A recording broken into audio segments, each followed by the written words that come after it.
Hello there, and welcome. I'm so glad you found your way here tonight, to this quiet little corner of the world we've made just for you. Come in and let go. Let the weight of the day, all of its sharp edges and hurried moments, simply fall away from your shoulders. Find your most comfortable place, that perfect spot in your bed or your favorite chair where your body knows it can truly rest.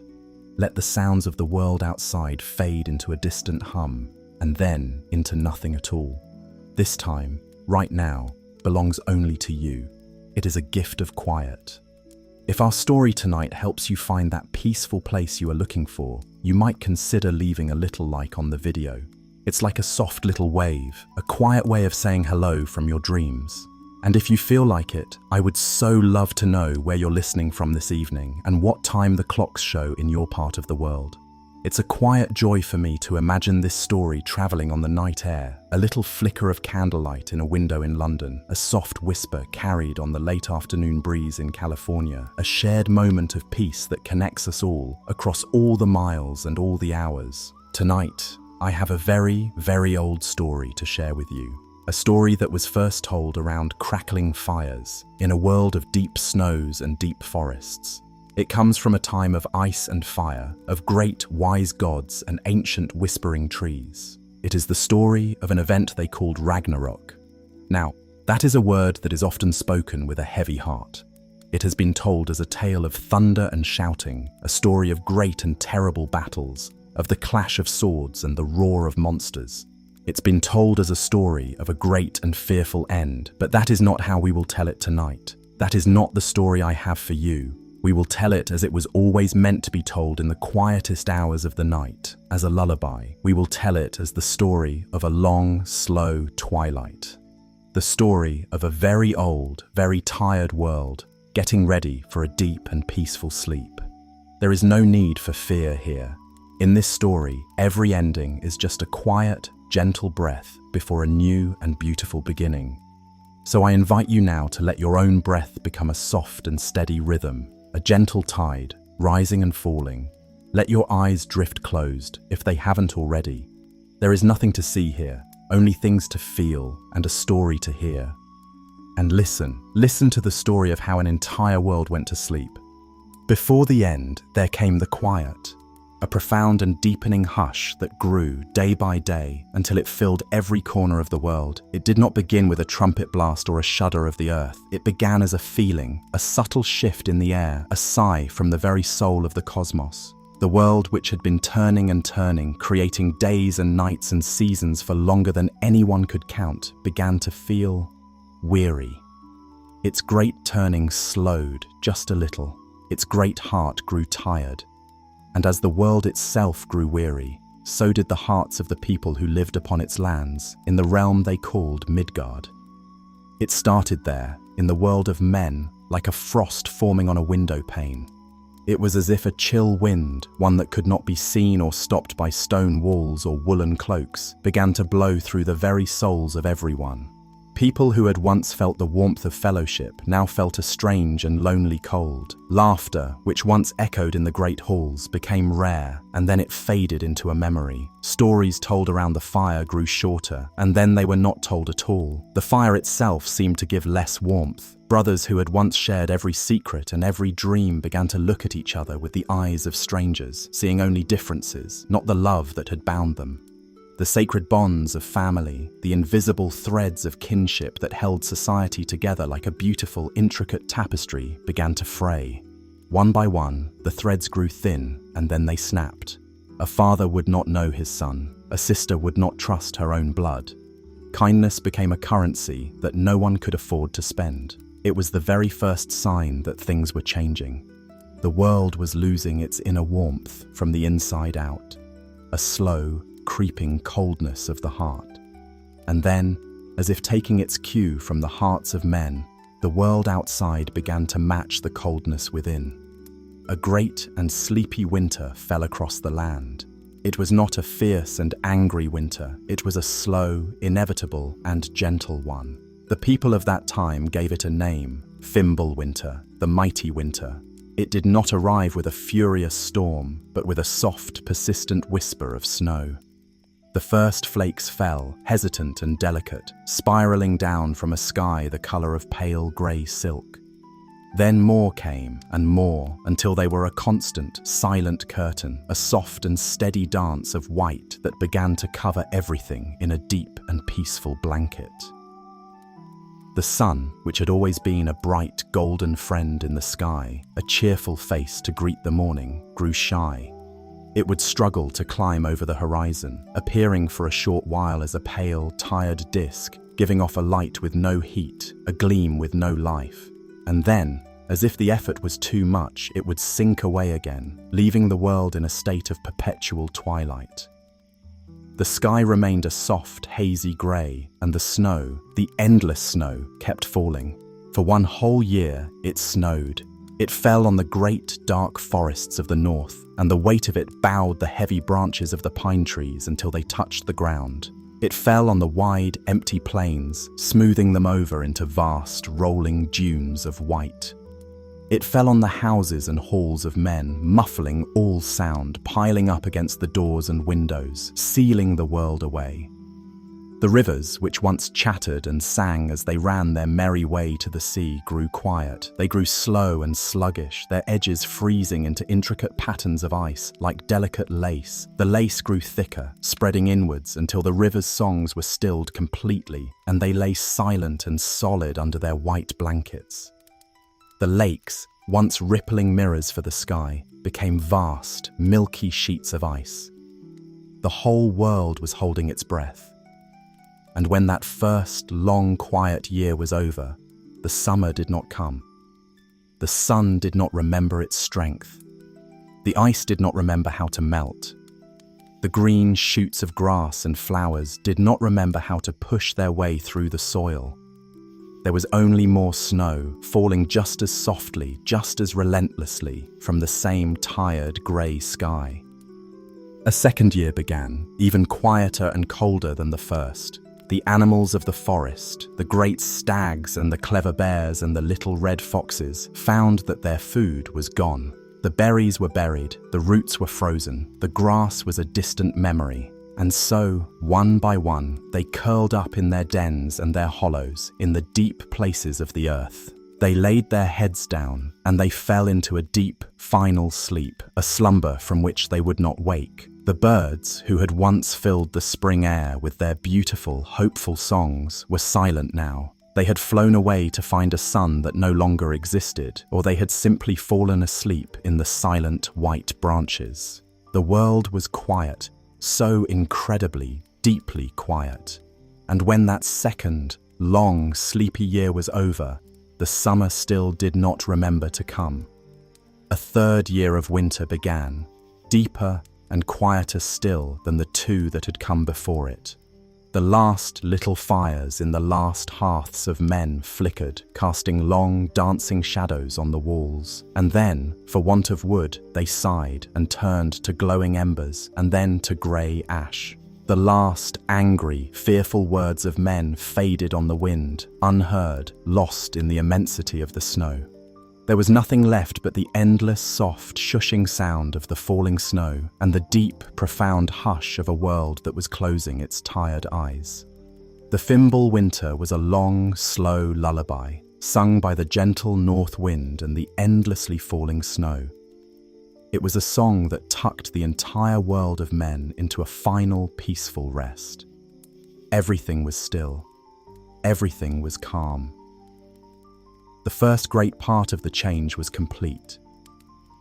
The world was now a perfect, unbroken canvas of white, waiting for the next part of the story. And in this deep and dreamlike quiet, something far, far away, in the velvet darkness of the heavens, also began to grow tired. For as long as there had been a sky, as long as there had been time itself, there had been a great and beautiful chase. A radiant sun maiden, her hair like spun gold, rode her chariot of light across the dome of the day. And following her path, a pale, silver moon prince, his face serene and calm, walked his silent way through the fields of the night. Their journey was the rhythm of the world, the breath of time, and behind them, always, ran 2 ancient, lonely wolves. They were part of the sky's story, a shadow for every light.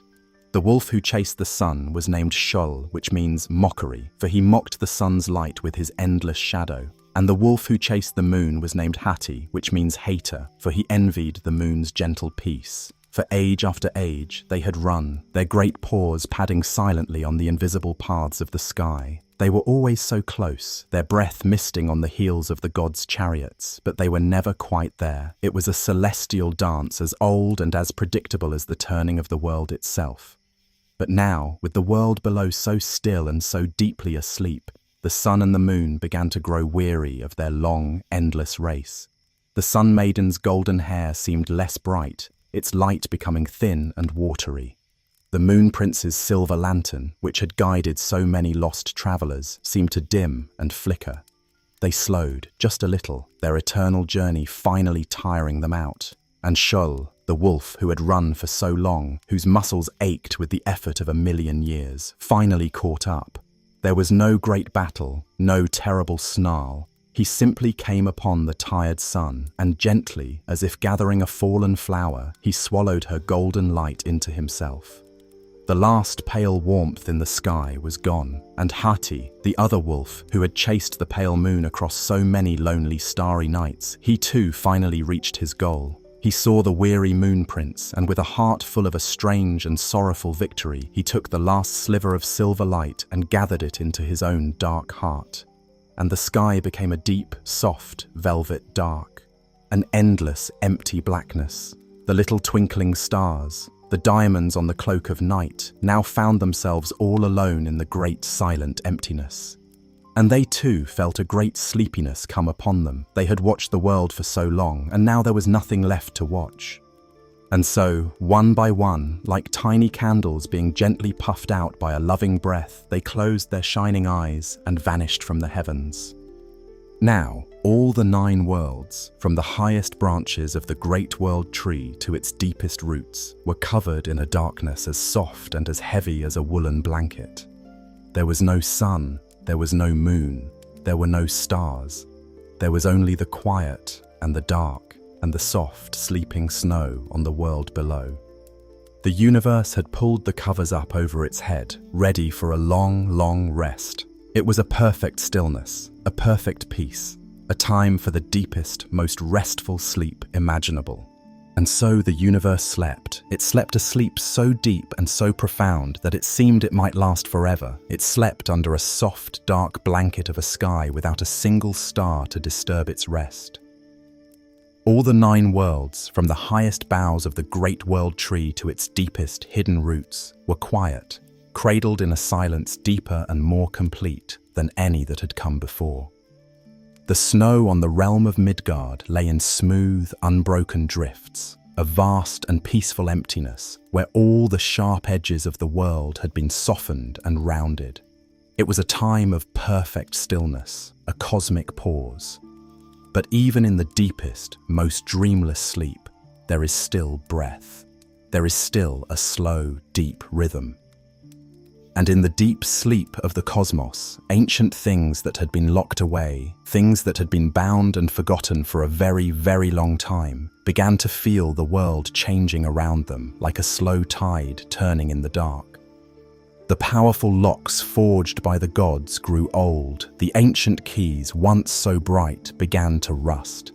The time of the great unbinding was about to begin. It did not happen with a sudden shattering. It happened as gently as a winter fern uncurling. It happened as slowly as a great, sleepy giant stretching its limbs after 1,000-year nap. The very first stirrings came from the earth itself. The ground, which had been frozen solid, locked in the unyielding grip of the Fimbul winter, began to tremble.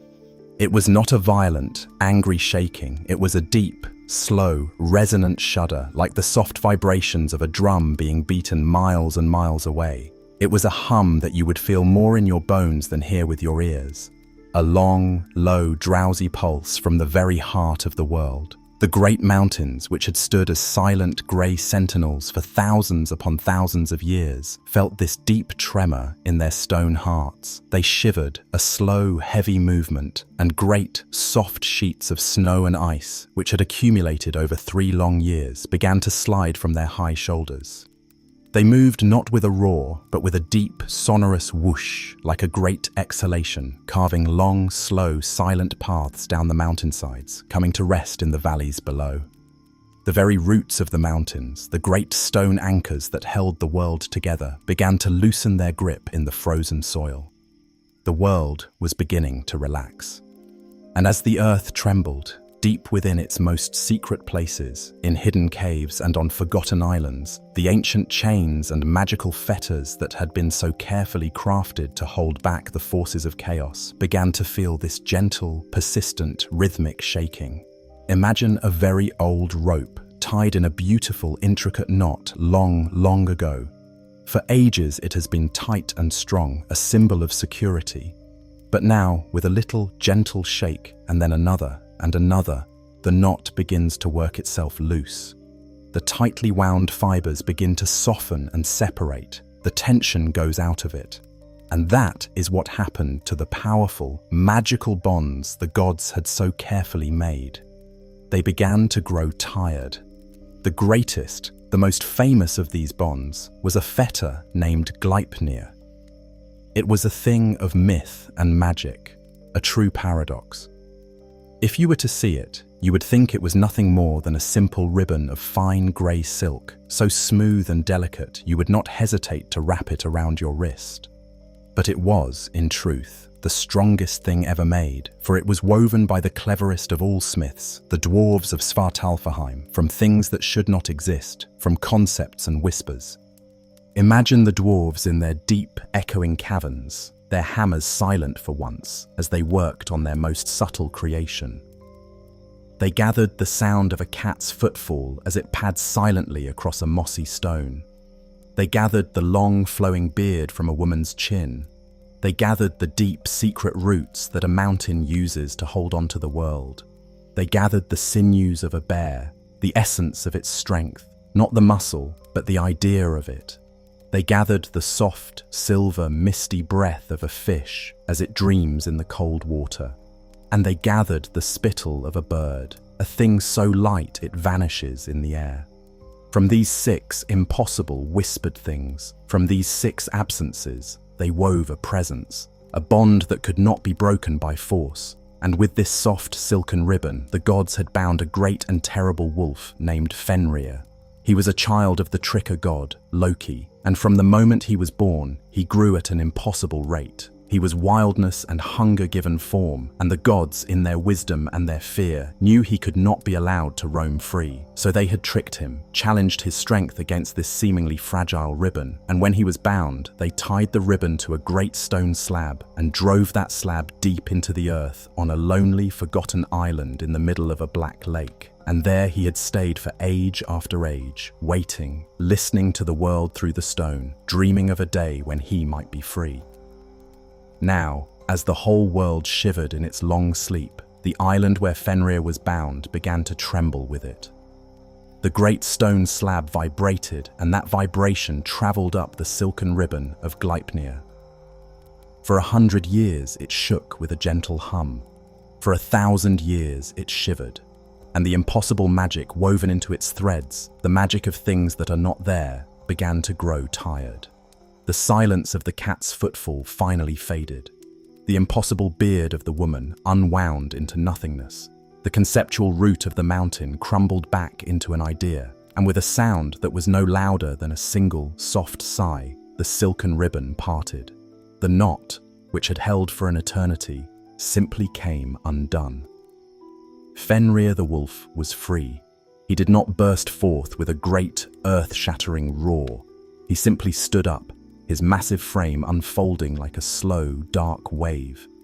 He stretched his great limbs, one by one, feeling the delicious ache of movement after being still for so long. He shook his shaggy, dark coat, and 1,000 years of dust and stillness flew from him. He opened his great jaws, a slow, deliberate yawn of immense proportions, so wide that his lower jaw scraped along the frozen, trembling earth, and his upper jaw brushed against the dark, starless velvet sky.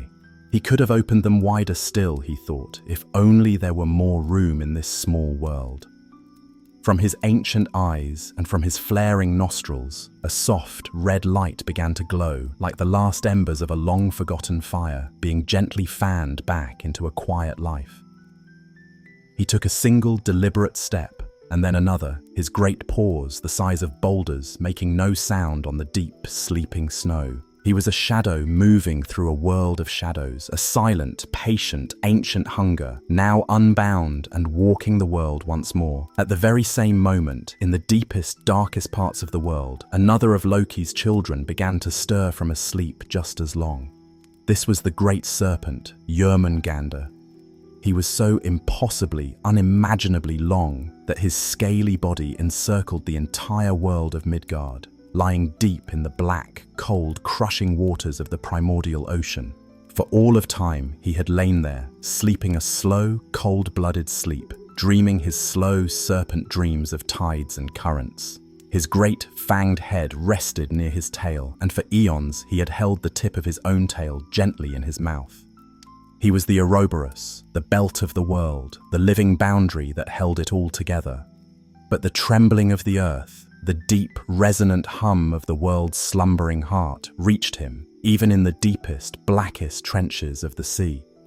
It was a vibration that hummed through the water and resonated along his immense, scaly body, a message from the waking world. He felt the world shifting around him, and it woke him from his ancient slumber. Slowly, so slowly, he uncurled. He relaxed his jaw and let go of his tail. Imagine a great, continent-sized rope, miles and miles and miles long, being lifted from the bottom of the ocean floor. As the serpent began to move, to stretch, the ocean itself was moved. The waters, which had been still and frozen on the surface, began to churn from the depths. Great, slow, powerful waves, the size of rolling hills and then the size of mountains, began to rise and fall. They did not crash upon the shore with fury and foam. They simply swelled, a slow, inexorable rising of the entire ocean. The icy coastline of the world, the familiar shapes of the lands, disappeared as the sea level rose, the black water flooding silently inland, reclaiming the frozen plains and forests under the dark sky. And the serpent, Jörmungandr, he rose with the water. His great head, larger than any mountain, sculpted with scales the size of shields, broke the surface of the churning sea. He took a deep, slow breath, the first breath of a new age, and he breathed out. His breath was not air. It was a thick, heavy, poisonous mist. A venomous cloud of pale green and grey that drifted on the slow winds, spreading over the land and the water. It was a sleepy poison, a heavy vapor that made the very air thick and difficult to breathe, that coated every surface with a film of ancient toxins. It was not a violent attack. It was just the natural consequence of his waking. He too was free, a great, slow, coiling power, a living mountain range now moving through the dark and rising waters, his ancient, lidless eyes looking toward the silent, snow-covered land. And what of their father? What of Loki, the clever one, the silver-tongued trickster, the cause of so much worry and sorrow for the gods? He too had been bound, after his clever, cruel schemes had led to the death of the beautiful sun god Balder. The other gods, their hearts full of a cold and patient anger, had finally captured him. They did not kill him. They took him to a deep, dark cave, far from any light, a place where the sun was not even a memory. They bound him there to 3 sharp, jagged stones, using chains made from the cold, transformed entrails of one of his own sons. It was a terrible and sorrowful punishment, a knot of grief and pain tied for all time. And to make it worse, to add an eternity of torment to his stillness, they had placed a huge venomous snake on a ledge of rock above him, magically charmed so that its poison would drip, drop by burning drop, onto his face forever. But Loki, the god of intricate plans, was not entirely alone in his misery. His loyal wife, the goddess Sigyn, had stayed with him. In an act of profound and heartbreaking devotion, for all those long, lonely years, she had sat by his side in the darkness, holding a simple wooden bowl above his head to catch the burning, sizzling drops of venom. She never left him. But the bowl was small, and the snake's venom was endless. From time to time, the bowl would become full, and when it did, she would have to turn away for just a moment, her eyes blinded by tears, to empty it into a dark chasm. In that single, brief moment, the poison would fall upon Loki's face. The pain was so immense, so absolute, that his body would convulse and shake. And it was this desperate, agonized shaking, the wise ones said, that was the cause of all the earthquakes that ever troubled the world of men. Now, as the whole world trembled and shook with the Fimbulwinter's final, drowsy shudders, as the wolf woke and the serpent stirred, the cave where Loki was bound shook with it. The 3 sharp stones he was tied to shifted and groaned in the earth. The ancient, sorrowful chains that held him, grown brittle from the endless cold and the constant tiny vibrations of his own torment, finally reached their breaking point. And just as the silken ribbon had parted, just as the serpent had uncoiled, so too did Loki's bonds crumble away into grey, forgotten dust. He was free. He stood up slowly, his body a map of ancient aches, stiff from ages of enforced stillness. He felt no burning rage, no fire for immediate revenge. That was a shallow, fleeting thing. What he felt was a great and profound weariness and a deep, cold, crystal-clear sense of purpose. He was a part of this great unwinding, just as the wolf and the serpent were. He was a key that had been forged for a very specific lock, and the time to turn that key in that lock had finally, after all these years, come. He walked out of the deep darkness of the cave and into the even deeper darkness of the starless, sleeping world. The air was cold and heavy, thick with the poisonous breath of his serpent son, but he did not mind. It felt like coming home. He began to walk, his steps sure and steady on the frozen ground, his eyes fixed on a distant, unseen point on the horizon. He was walking toward the grim, frozen shores of Helheim, the realm of the dead. He had an army to awaken and a dark ship to find. And so the 3 great agents of change were unbound, not with a crash of thunder and a flash of lightning, but with the quiet, inevitable crumbling of old bonds and ancient sorrows. A wolf, a serpent, and a god, all set loose in a silent, sleeping world. They were like 3 deep, resonant notes of a song, played very slowly, a song that would continue to build, note by patient note, until the great, solemn music of the end was complete. The world was still dark, the world was still quiet, but it was no longer still.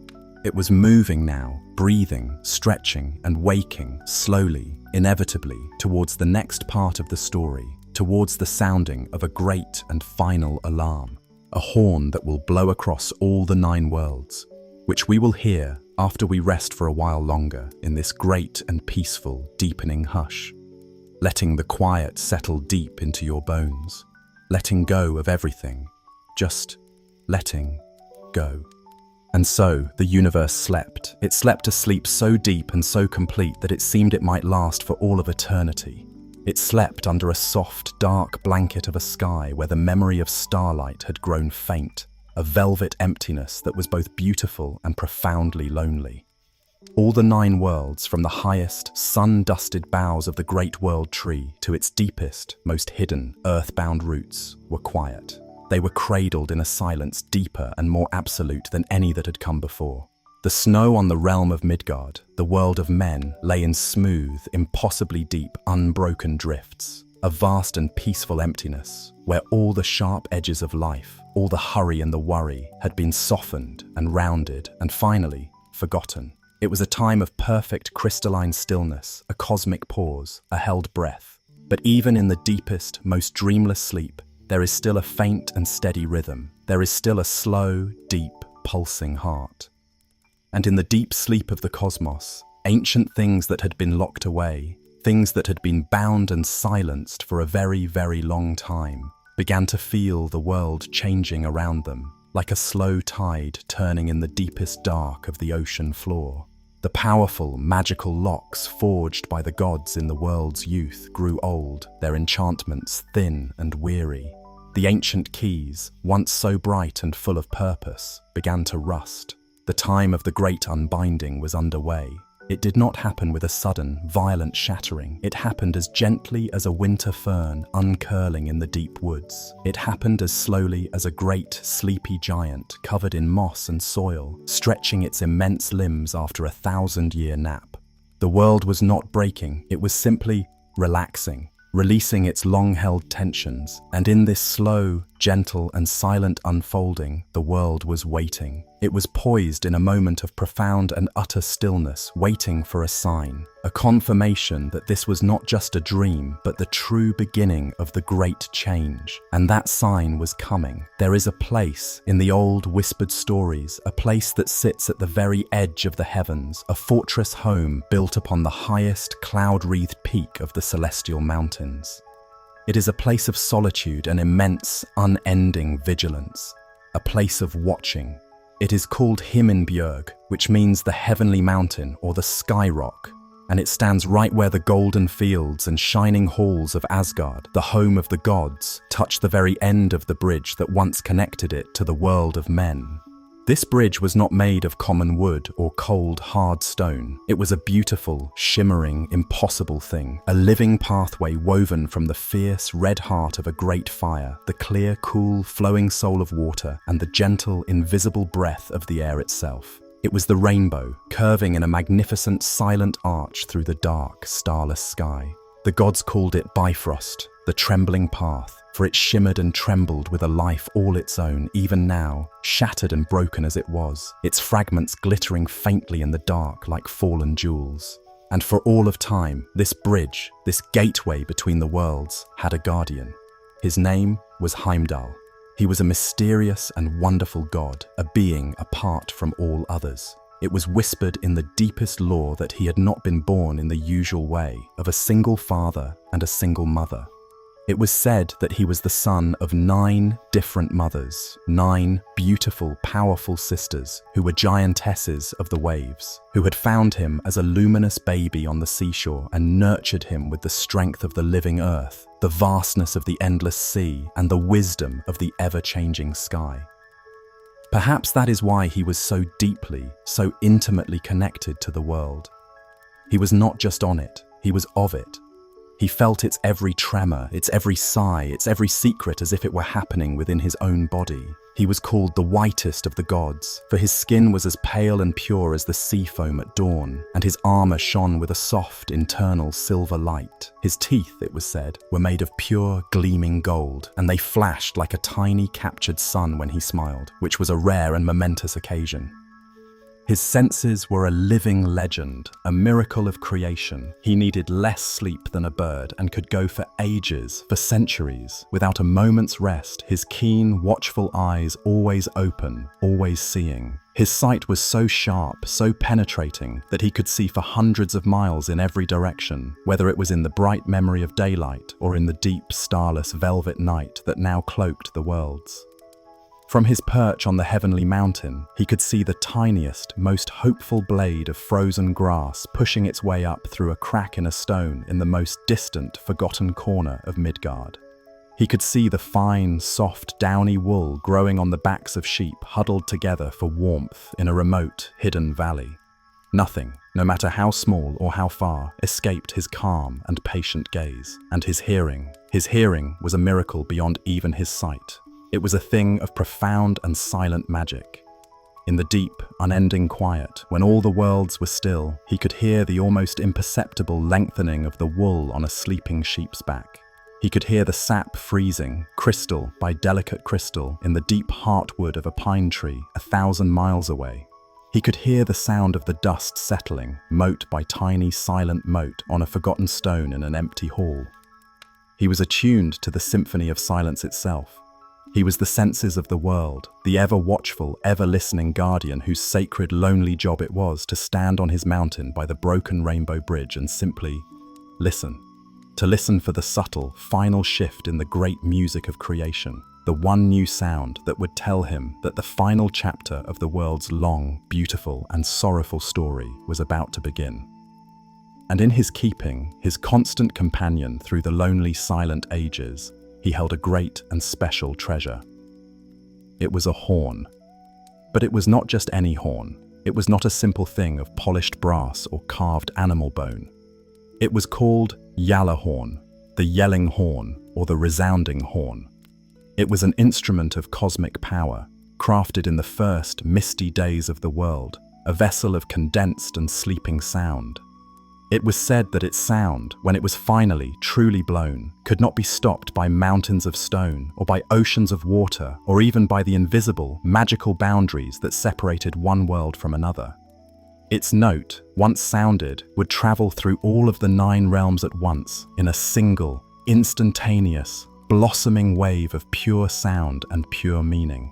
It would echo in the golden halls and on the high, windy plains of Asgard. It would whisper through the deep, dark, giant-haunted forests and silent, ice-choked fjords of Jotunheim. It would hum like a great, invisible tuning fork in the stone caverns and echoing, fire-lit smithies of the dwarves. And it would be heard as a deep, mournful, final, tolling bell in the misty, grey, shadowy lands of the dead. It was the universe's final alarm bell, an instrument to be used only once. Its sound was the sound of the end beginning, the sound of the great turning. For age after age, Heimdall had stood, his long, silent, solitary watch, and the Gjallarhorn had been silent, hanging at his side on a golden cord, cool to the touch, waiting, dreaming of the one note it was made to sing. But now, in the deep, starless quiet of the sleeping, stirring world, his miraculous hearing began to pick up new sounds. Sounds that were different, sounds that cut through the familiar, rhythmic breathing of the slumbering cosmos. He heard the soft, impossibly quiet padding of the wolf Fenrir's great paws on the deep snow of the world below. It was a sound of immense weight that was somehow completely silent, a pressure wave in the stillness, a sound he heard not with his ears but with the very marrow of his bones. He heard the slow, vast, liquid coiling and uncoiling of the serpent Jörmungandr in the sunless depths of the Black Ocean, a sound like a continent turning over in its sleep in the heart of the world. He heard the faint, rhythmic, inexorable crunch of a single pair of determined feet walking the long, frozen, lonely road to Helheim, each footstep a tiny, final, purposeful heartbeat in the great silence. He heard the world itself groaning and stretching, a sound of old, tired bones and ancient, weary stones waking from their deep, enforced sleep. He heard the profound, empty silence where the beautiful, chattering, singing stars used to be. He heard the final, quiet, sorrowful, sighing sound of the last ancient magical bonds crumbling into dust.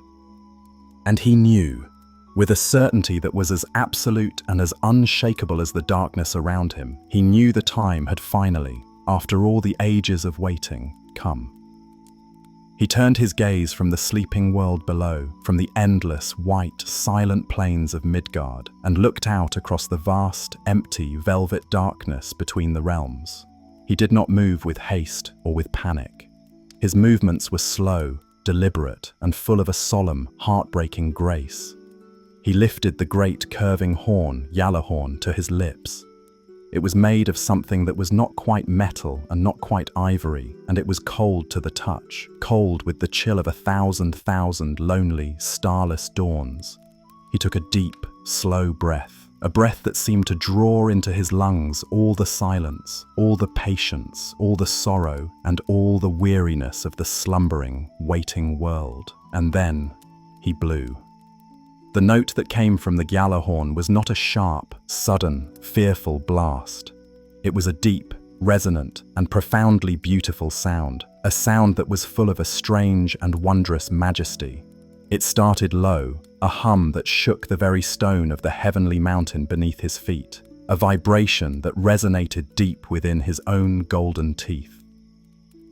Then it swelled, growing in power and richness, climbing higher and higher, a sound that was both a song of endings and a call to a final, great purpose. It was the sound of a great cosmic door, a door that had been closed since the beginning of time, swinging open for the very last time. And that single, long, beautiful note traveled everywhere, instantly.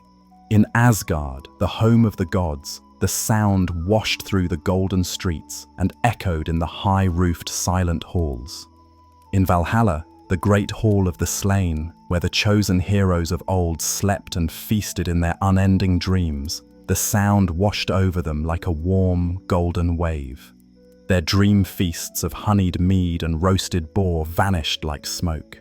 They sat up on their long wooden benches, the sleep falling away from their eyes, leaving them clear and focused and full of purpose.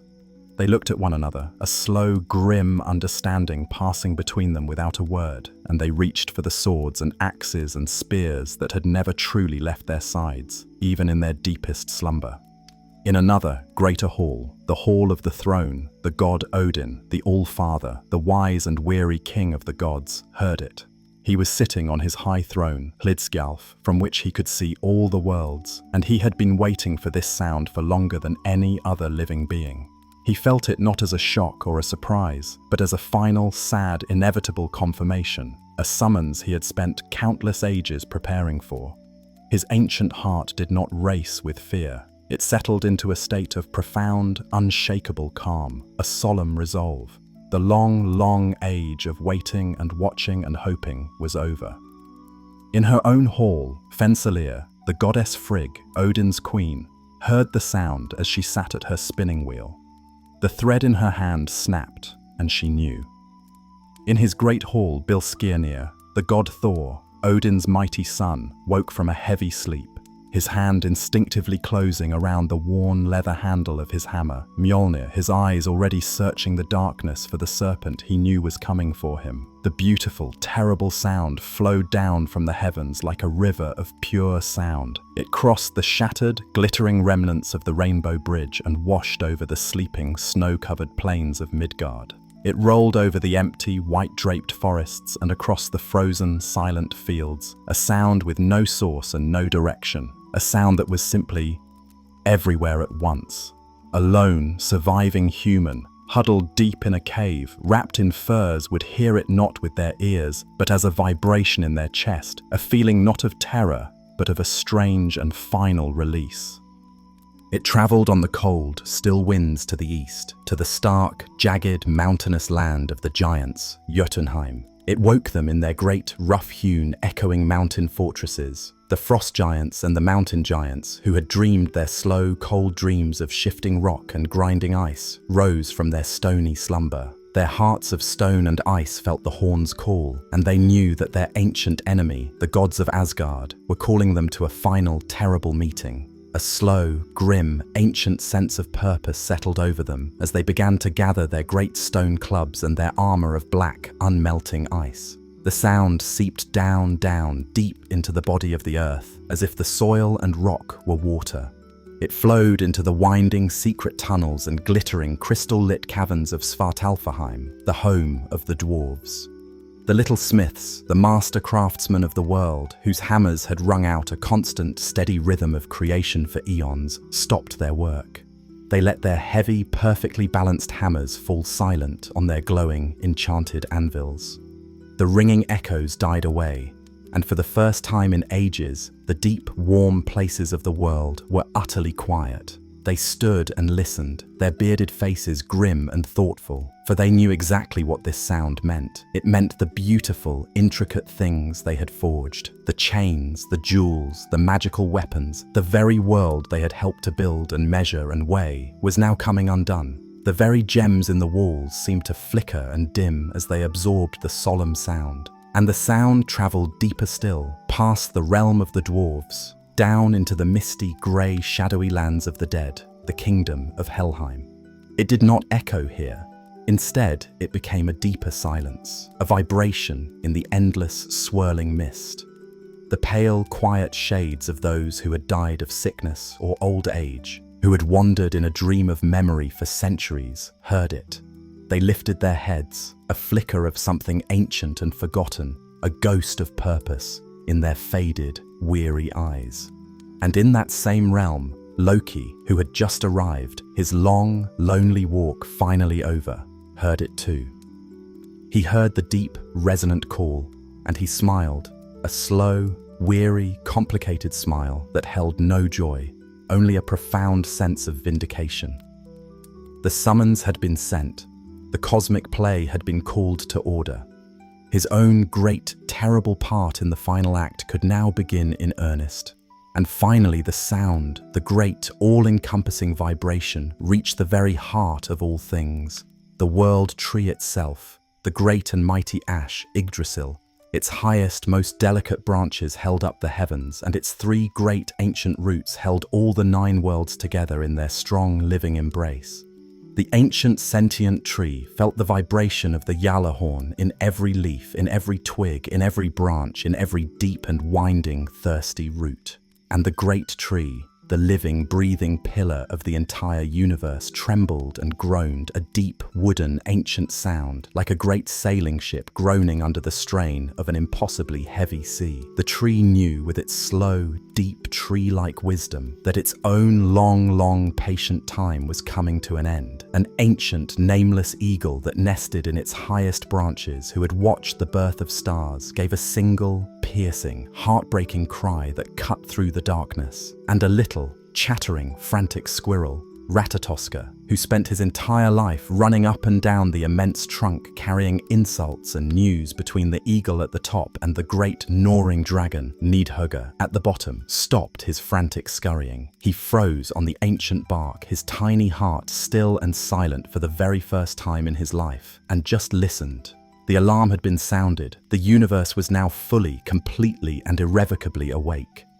Every being, in every corner of the 9 worlds, now knew that the final act was beginning.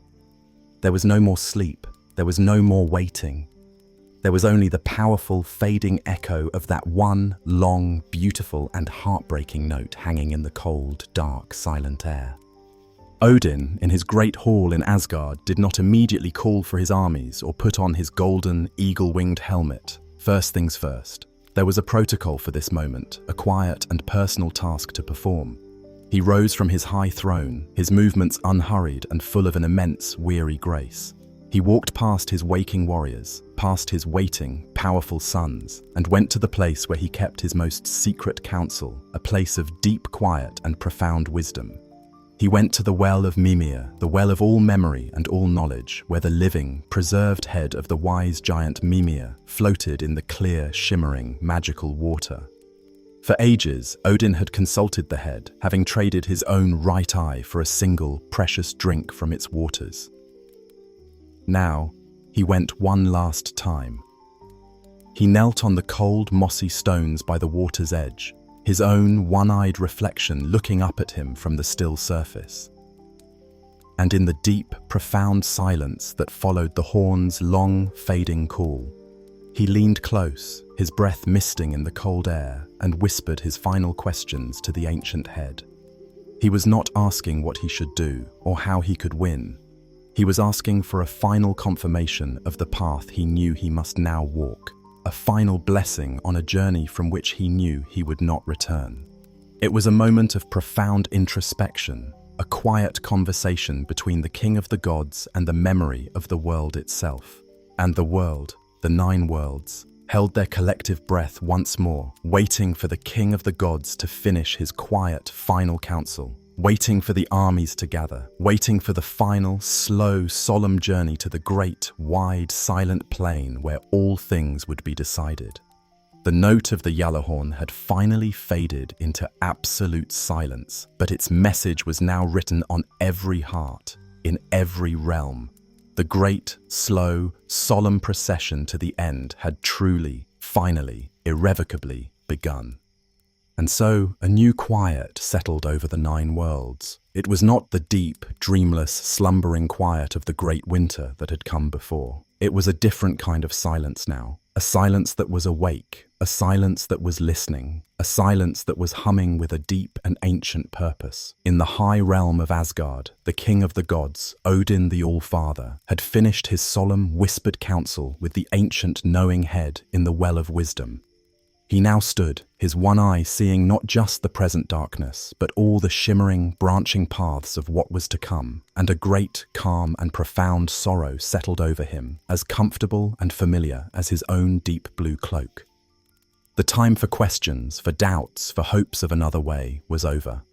The time for action, for walking the path that had been laid out since the beginning of time was at hand. And far, far away, in the other corners of the vast, dark and stirring cosmos, the great forces that had been unbound, the ancient powers that had been awakened from their long sleep by the horn's beautiful, terrible and final song, began to move. They did not move with the hot, quick flush of anger, or with the frantic, fearful haste of lesser beings.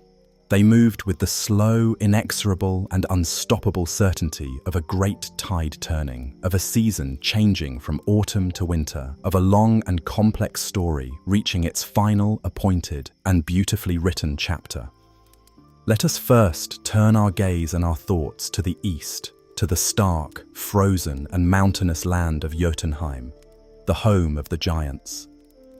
Here, in the deep, echoing, ice-carved valleys that lay between peaks so tall and jagged they seemed to scrape the starless velvet sky, the giants had heard the horn's call.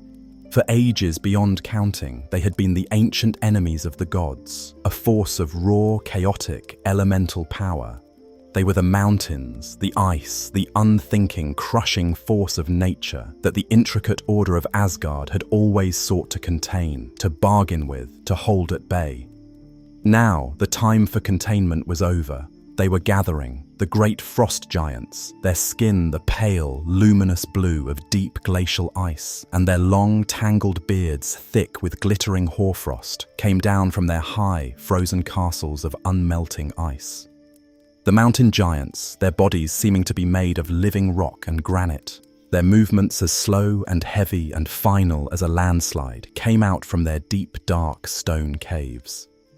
They gathered in a great silent host in a valley so vast and wide it could have held all the cities of men and still had room for all the forests.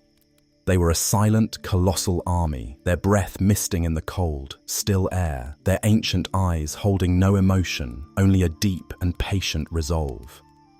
Their leader was a great giant named Hrym. He stood before them, his presence as immense and ancient as the mountains themselves, and he gave a single, slow, deliberate nod. It was time.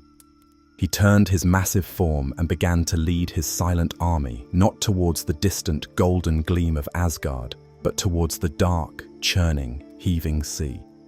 They were walking towards a secret harbor where a ship, a very special and a very terrible ship, had been waiting for them for a very, very long time. This ship was called Naglfar, the Nail Ship. It was not a ship made of strong oak or flexible willow with planks hewn from the tall, proud trees of the forest and sealed with pitch. Naglfar was a ship made of something else entirely, something far more personal and far more grim. It was a vessel constructed piece by tiny piece from the untrimmed fingernails and toenails of all the human dead. For thousands of years there had been a quiet, somber custom in the world of men, a small ritual whispered from one generation to the next, to always trim the nails of the deceased before they were laid to rest. It was a small, final act of care, a last tidying of the beloved body. But it was also done for another, deeper, more fearful reason: to deny the unseen, patient builders of this terrible ship their materials, to delay, even by a single day, a single hour, the day of its final and fateful completion. Every untrimmed nail from a life that had ended was said to be caught by a strange wind and flown through the ether to this secret hidden harbor, where patient, unseen hands would fit it into the growing, curving hull of this pale, grim vessel. For all of history, the ship had been unfinished, always lacking just a few more pieces to be truly seaworthy. But in the final, cold, desperate years of the Fimbulwinter, when the world of men had dissolved into chaos and the old, gentle customs were forgotten in the struggle for survival, the last necessary pieces had finally arrived. The ship was now complete. It sat there in the black, restless water, a monstrous and strangely beautiful thing. It was immense, larger than any ship ever built by human hands, its prow rising high like a great curved claw. Its hull was a complex and intricate mosaic of countless shades of pale ivory, off-white, grey and yellow, the colours of old bone, the colours of age. In the deep darkness of the starless world, it seemed to shimmer with a faint, sickly, ghostly luminescence, a cold light that came from within. It was a ship built of the cast-off pieces of death, a vessel of endings, and it smelled faintly of dust and old sorrows. And as Hrym and his army of giants arrived at the rocky, ice-crusted shore, the great, rising, worldwide flood, caused by the slow, sleepy stirring of the serpent Jörmungandr, lifted the great ship from its ancient moorings. The colossal vessel floated free for the very first time. The giants waded through the frigid black water, their movements slow and ponderous, and they climbed aboard, their immense weight barely causing the great ship to settle in the water. With the giant Hrym at the great, carved tiller, and with no need for sails or for oars, propelled by some ancient, sorrowful magic, the great ship Naglfar began to move. It slid silently through the dark, churning water, a pale ghost on a black sea, its destination, the great, final battlefield, the wide and waiting plain of Vigridr. Now, let us turn our gaze, let our dreaming minds drift to the south, to a realm that was the complete and utter opposite of the frozen, silent lands of the giants. Let us look, from a safe distance, to Muspelheim, the primordial realm of fire. This was one of the first worlds, a place of eternal, roaring, brilliant flame and slow, creeping rivers of molten rock. It was a land of brilliant, blinding light, a world of shimmering, dancing heat and suffocating, intense pressure. It was the home of the fire giants, beings made not of ice and rock, but of living, intelligent flame and burning, thinking embers. They too had heard the call of the Gjallarhorn. For them, it was not a mournful, sorrowful toll. For them, it was a triumphant, joyous blast, a signal that their time, the great and final age of fire, had finally come. From the fiery, incandescent heart of their realm, they gathered into a great, shimmering, radiant army. They were beautiful and terrible to behold, their forms constantly shifting and changing like a bonfire in the wind. Their armor was the color of cooling lava, black and shot through with veins of burning red. Their eyes were like the burning coals at the heart of a forge, and at their head, taller and brighter and more terrible than all the rest, was their king, the most powerful and ancient of them all. His name was Surtur, which means the Black One. Surtur was older than the gods, older than the worlds of men and giants. He had been there in the beginning, a lonely figure of fire in the great empty void, and he knew it was his solemn destiny to be there at the end. He stood before his legions of fire, a towering figure of pure, concentrated, intelligent flame, his fiery hair rising and falling like a solar flare, and in his hand he held his weapon. It was not a common sword of forged steel. It was a sword that seemed to be made from the very essence of a star, a blade of concentrated, weaponized, destructive light. It was said that it burned brighter than the sun itself, and that its cleansing heat could melt mountains and boil away the seas. It was not just a weapon, it was a tool, a cosmic instrument made for one single, ultimate purpose: to cleanse the old, tired and broken world with a final, all-consuming fire. Surtur raised his burning sword high, and the incredible light from it banished all shadows and cast long, dancing, fiery reflections across his realm. He gave a cry that was not a sound, but a silent, rolling wave of pure, intense heat, and he began to march. His army of fire followed him, a living river of flame pouring out from the great obsidian gates of Muspelheim. They did not need a ship, for the waters would turn to steam before them. They marched across the land, and the very ground turned to black volcanic glass and then to bubbling, red-hot lava beneath their feet. They were a moving inferno, a silent, inexorable wave of absolute destruction, their destination the same as the giants, the great, final meeting place. They were the fire that would burn the old world away, making it clean and new. And finally, let us turn our gaze one last time to the deepest, most sorrowful realm of all, to the misty, grey, silent kingdom of Helheim, the land of the dishonourable dead. Loki, his long, lonely walk finally over, had heard the horn's call from within the very gates of this quiet kingdom. He stood there now, not as a prisoner, not as a stranger, but as a king returning to claim his own. He was the father of the queen of this realm, the grim, half-living, half-dead goddess Hel. And he was, by right of his ancient and chaotic nature, the true leader of its inhabitants.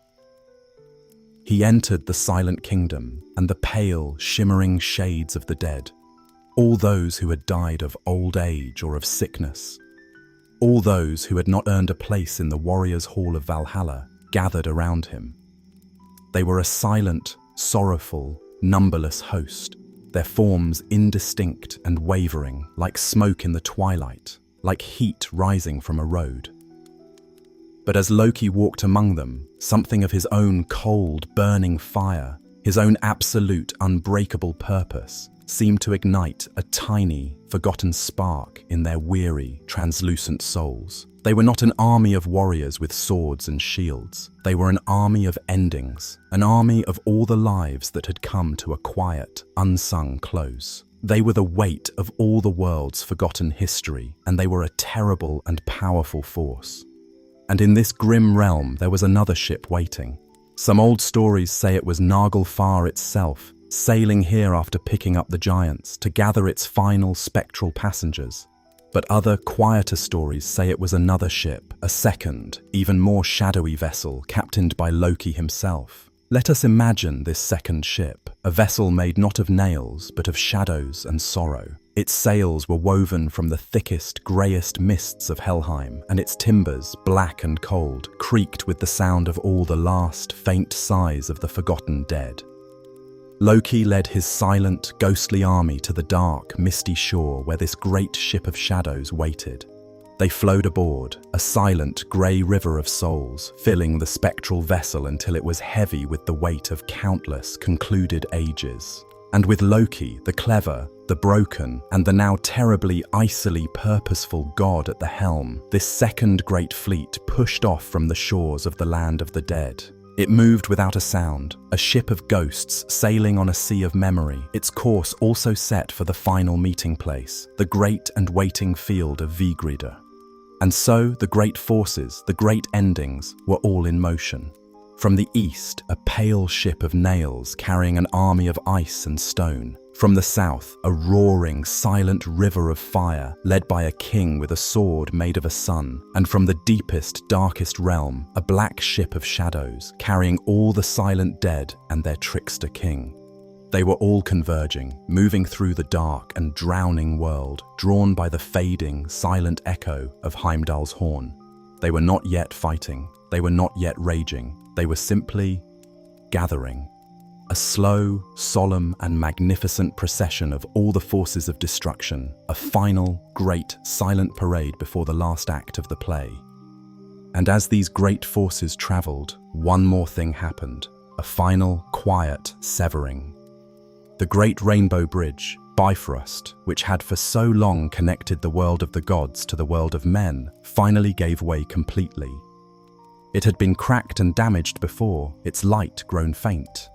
But now, as the immense, searing heat from the marching army of Surtur passed beneath its foundations, the ancient magic that held the fire, the air, and the water together in a beautiful, shimmering harmony finally dissolved, with a sound that was not a great, loud crash, but a long, sorrowful, high-pitched, crystalline shattering, like 1,000 icicles falling at once. The beautiful rainbow bridge broke apart into a million shimmering, fading pieces. These glittering fragments of colored light rained down through the darkness like a shower of dying stars. And then, one by one, they winked out and were gone forever. The pathway to the heavens was now closed. The gods in Asgard were now truly alone, waiting on their celestial island, cut off from all the other worlds as the fleets of the end slowly, patiently, and inexorably closed in. And so the gods were alone, truly, utterly alone for the first time since the world was young, from their high home of Asgard, their celestial island floating in the vast, starless void. They had watched the beautiful, shimmering arch of the Bifrost Bridge, their connection to all the other worlds, their pathway of light and color, shatter into a million silent, glittering, crystalline pieces. They had watched it rain down through the darkness like a shower of fading memories, until it was gone completely. A great and profound silence fell over their golden city, a silence deeper and heavier than any they had ever known. The beautiful, terrible sound of the Yalahorn had finally faded into a mere echo in their hearts. The distant, gathering sounds of the armies of the End were still too far away to be heard, a faint, deep hum on the very edge of hearing. All that was left was this last, strange, suspended moment of impossible peace, a heavy, waiting quiet. In this last morning, in the strange, dim, twilight glow of Asgard's eternal day, the gods of the Aesir, the great family of Odin, began to prepare. There was no panic. There were no frantic, shouted orders racing through the golden streets. There was no fear in their ancient, knowing eyes. There was only a deep, immense, and bone-weary sense of duty, a calm, solemn, and heartbreaking acceptance of what was to come. They had known this day was written in the threads of fate since the world was a new and hopeful thought. They had read it in the prophecies, they had seen it in their dreams, they had felt it in the changing of the seasons. They had struggled against it, they had tried to outwit it, they had fought with all their might to delay it, but now it was here. The final page of the story had been turned, and so they moved through their final hours with a quiet, deliberate, and poignant grace. Odin, the All-Father, King of the Gods, the Wise One, the Wanderer, stood from his quiet, final council at the Well of Mimir. He had looked into the deep, wise, knowing water and had spoken with the ancient head, and he had received his final answers. Or perhaps he had simply found the final, quiet peace in knowing that there were no more answers to be had, that the only thing left was to walk the path. He turned away from the well, leaving his own one-eyed reflection behind in the still water, and walked slowly back towards his great hall, Gladsheim, the shining home. He walked with a steady, unhurried gait, his shoulders, which had carried the weight of all the worlds, now seeming to carry only the weight of memory. He did not look at the faces of his sons or his fellow gods as he passed them in the wide golden streets.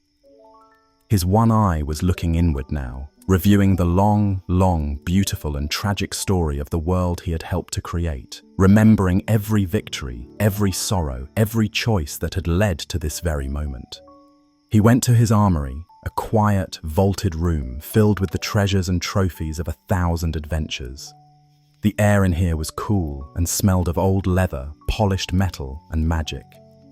He walked past shields that had turned back the fiercest blows and swords that had sung songs of victory.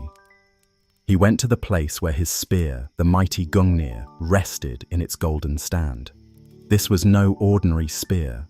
It had been forged in the deep, fiery heart of the earth by the most clever of the dwarven smiths, and it was enchanted with powerful, ancient runes so that it would never, ever miss its mark. Once thrown, it would always fly true, a bolt of unstoppable destiny. He held its long, familiar shaft in his hand. The cool, dark wood of the ash tree it was made from was worn smooth and dark by ages of his grip. It felt less like a weapon of war now, and more like a trusted walking staff for a long and difficult final journey. Next, he turned to his helmet. It was a magnificent thing, a work of art and a symbol of his power, crafted from pure, shining Asgardian gold. From its sides, the wings of a great, wise eagle swept back, catching the dim light. It was not a helmet meant for the brutal, practical protection of a soldier, but a crown of war, a symbol of his kingship, a declaration that he would meet his end not as a victim, but as a king.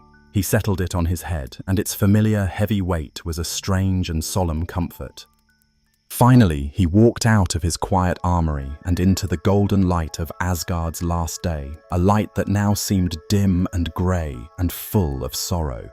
His great eight-legged horse, Sleipnir, was waiting for him in the courtyard, already saddled and bridled by his silent servants.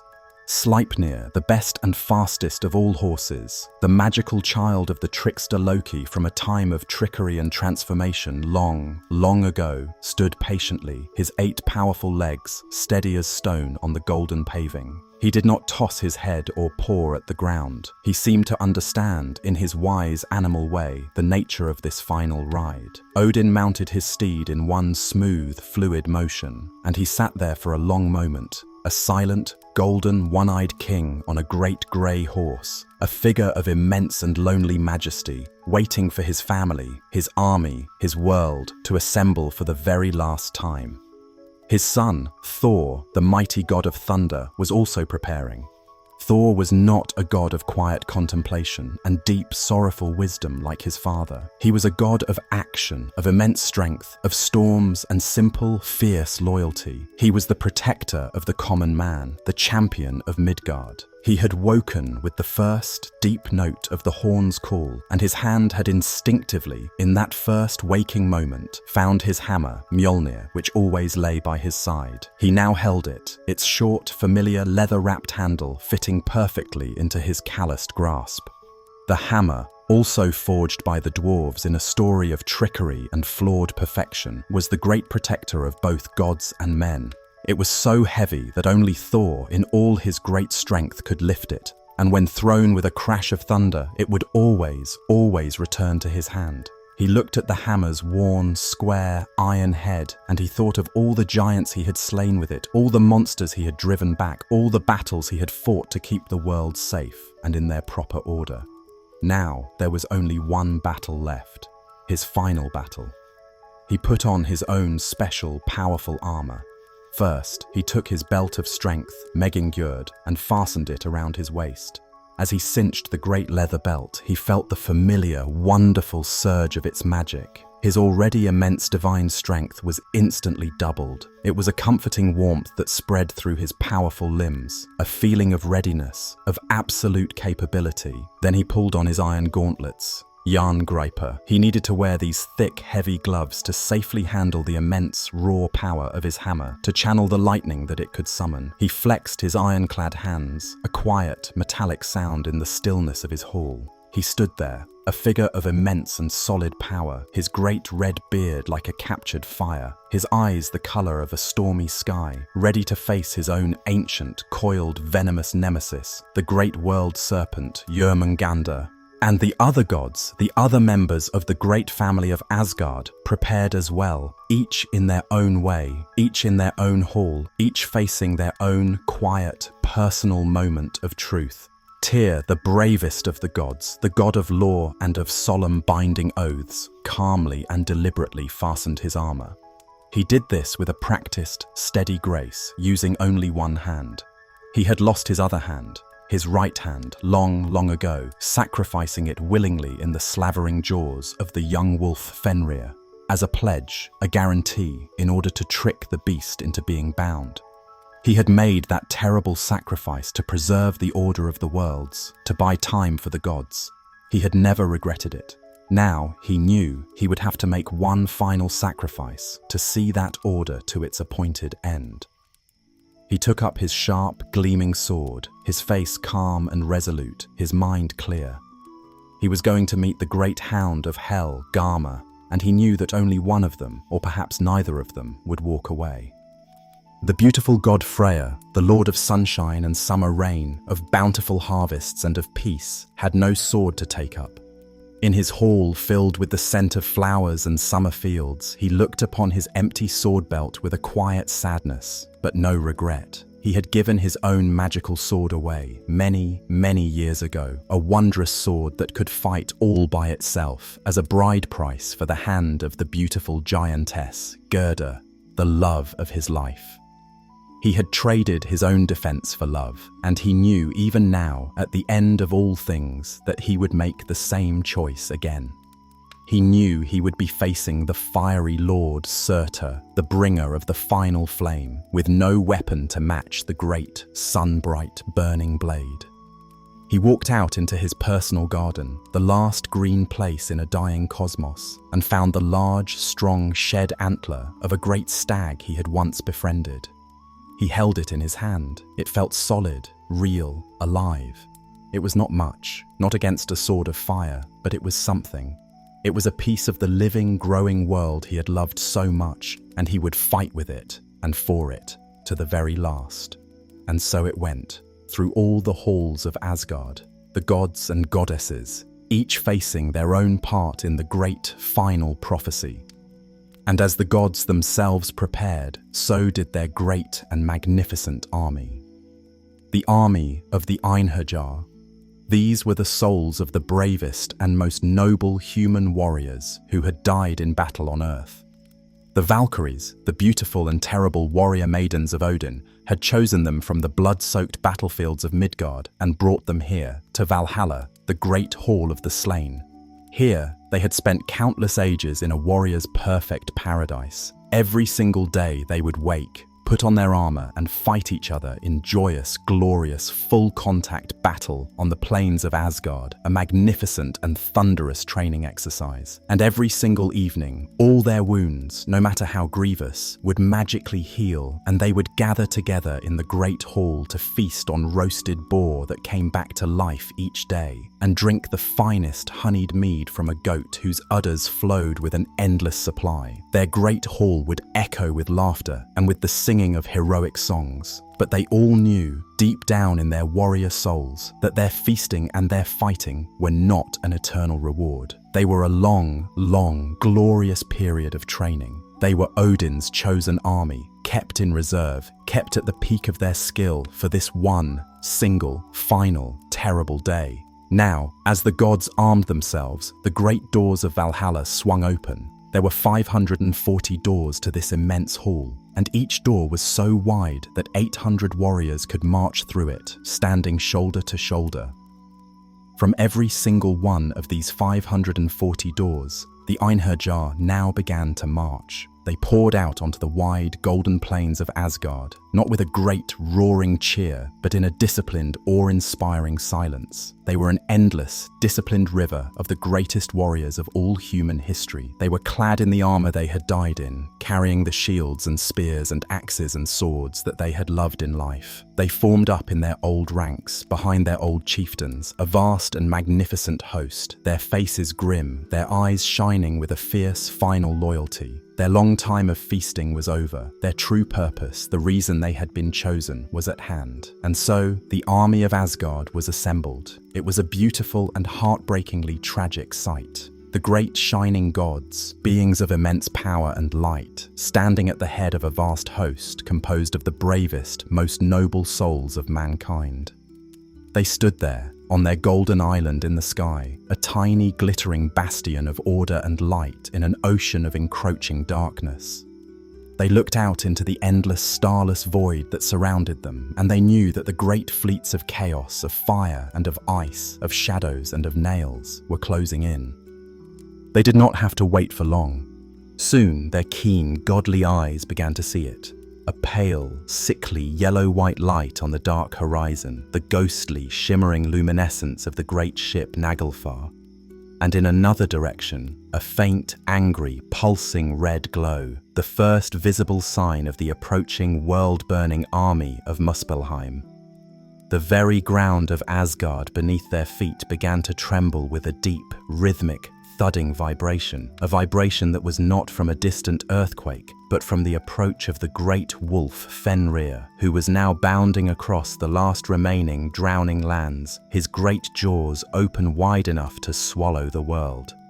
Odin the All-Father, sitting astride his great grey horse, looked out at the coming doom, and then he looked back at his sons, at his fellow gods, at his great army of heroes. He raised his spear, Gungnir, high in the air. He did not shout a great, furious battle cry. That was not his way. He spoke, and his voice was quiet, yet it carried with it all the power and authority of his kingship, and it was heard in the mind of every single warrior on that field. "The time is here," he said simply, and with that one, final, quiet command, he spurred his great horse Sleipnir forward. He trotted, not galloped, off the golden fields of Asgard and onto the path that led to the great, final battlefield, the wide and waiting plain of Vigridr. And behind him, in perfect, silent, disciplined order, the entire magnificent doomed army of the Aesir and the Einherjar followed. The last morning in Asgard was over. The long twilight had finally, truly come.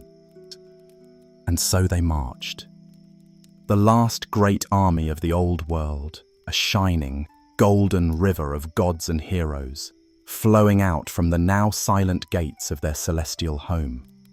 They left the beautiful, echoing, empty halls of Asgard behind them, its golden towers and green, manicured fields silent and still for the very first time in memory. They walked a path that was no longer a beautiful, shimmering bridge of light, but a grim and sorrowful road leading down, down, down into the very heart of the dying, darkening cosmos. They were walking toward a place that was not a destination, but a destiny. A field where all the tangled threads of fate, all the ancient whispered prophecies, and all the long-held bitter grudges would finally be woven together into one last, terrible and beautiful tapestry. This place was called Vigrida. In the old, long-forgotten tongue of the first gods, the name means the plain where battle surges. But today it was not surging, it was waiting. It was an immense and desolate landscape, a place seemingly forgotten by creation itself. The old stories, the sagas sung in the halls of men, say it was 100 leagues in every direction, a measurement so vast it is hard for the mind to truly hold. Imagine walking for weeks and never reaching the other side, 100 leagues wide and 100 leagues long. An endless, flat, featureless grey plain under the dark, heavy, starless sky. In the time before the great, sleepy Fimbul winter, it might have been a place of sparse, tough grass and hardy, wind-swept stone, a place of profound and lonely beauty. But now, after 3 long, relentless years of snow, and after the rising of the great, dark, sorrowful ocean, it was a place of ruin. It was a vast, shallow basin of cold, black mud and half-frozen, greasy slush, dotted with great, still, grey pools of black, icy water that perfectly reflected the featureless, empty sky above. The air was heavy and cold, thick with the poisonous, acrid mist that had risen from the serpent's breath. A vapor that dulled the senses, stung the eyes, and chilled the very soul. It was a place that felt like it was already a memory, a place that had already seen its own end, a battlefield waiting patiently for its ghosts. Odin, the All-Father, mounted on his great grey 8-legged horse, Sleipnir, was the first to arrive. His horse's 8 hooves made a soft, sucking sound in the cold mud as he came to a stop. He led his great army onto the vast, empty plain, and they spread out behind him, forming a long, silent, glittering line that stretched for miles across the desolation. The golden armor of the gods and the polished, well-kept steel of the Einherjar were the only sources of light in this immense, grey, eternal twilight. They caught the dim, ambient gloom and seemed to glow with a faint, defiant, inner warmth. They stood there, silent and still, their warm breath creating a vast, low-lying cloud of mist before them in the cold, venomous air. They were a small, impossibly beautiful and heartbreakingly defiant island of light and order in a vast, dark and empty world. And they waited. They did not have to wait for long. The universe, having called them here, was now sending their counterparts. From the east, they saw it coming, a strange, pale, unsettling light on the dark horizon. It was the ghostly shimmer of the great ship, Naglfar. It slid through the dark, shallow, debris-choked waters that now covered parts of the plain, its hull of yellowed, ancient nails seeming to glow with a sickly, internal, phosphorescent light. It made no sound as it moved. There was no splash from its prow, no creak of timbers, no shouts of sailors. It was a silent, ghostly, inexorable vessel, and as it drew closer, the gods and heroes could see the terrible army it carried. The giants of Jotunheim, the great frost giants, their skin the pale, translucent blue of deep glacial ice, and their long, tangled beards thick with glittering hoarfrost, stood crowded on its pale decks. And with them stood the mountain giants, their bodies like living, weathered rock, their immense forms like a range of moving, snow-dusted mountains. They were silent, their ancient, stony faces as hard and as unreadable as the granite of their homeland. At the helm, his hand on the great carved tiller, stood their leader, the giant Hrym, his presence immense and cold as a winter night. The great ship ran aground in the soft, yielding mud with a long, slow, grinding, sucking sigh, a sound of immense final friction, and the giants began to disembark. They stepped down into the icy water, their huge, stony feet splashing in the black liquid, the very ground shuddering under their immense collective weight. They formed their own line, a vast, dark, rugged wall of living ice and moving rock, a mountain range of destruction, facing the shining golden line of the gods.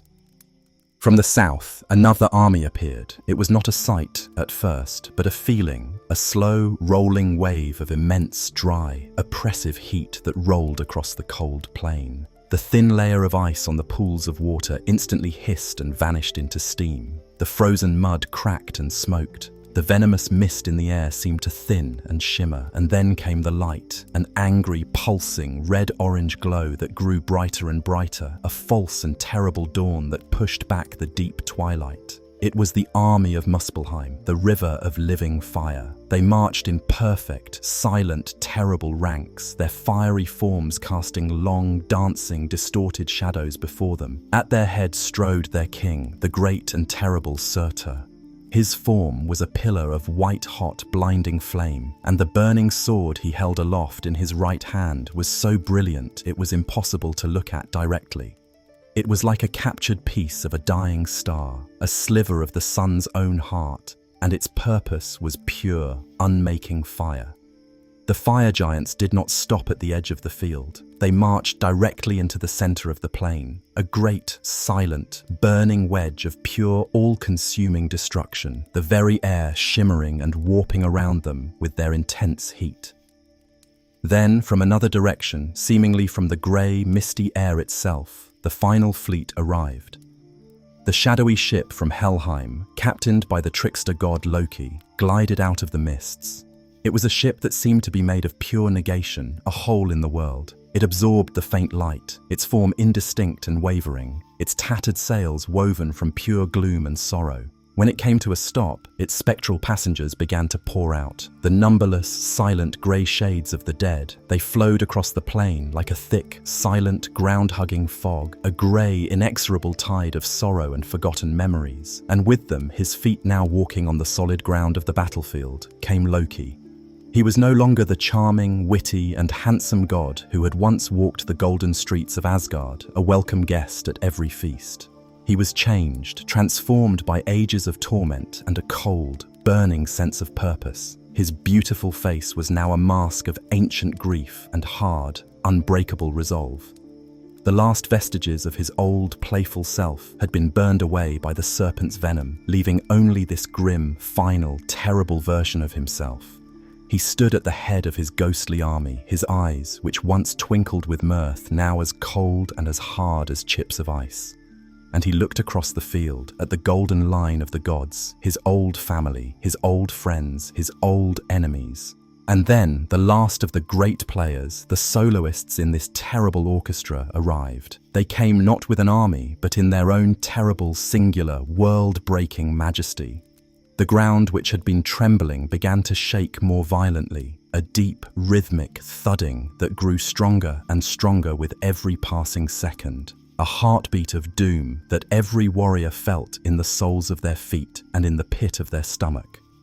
And bounding across the wide, desolate plain, his form so large it blotted out the horizon, came the great wolf, Fenrir. He had grown even since his release from the silken ribbon, his shaggy, dark form now the size of a great mountain, his eyes glowing with a dull, red, hungry, internal light. He was not running with a wild, uncontrollable fury. He was loping, a steady, powerful, ground-eating pace, his great paws thudding against the earth with the force of meteors.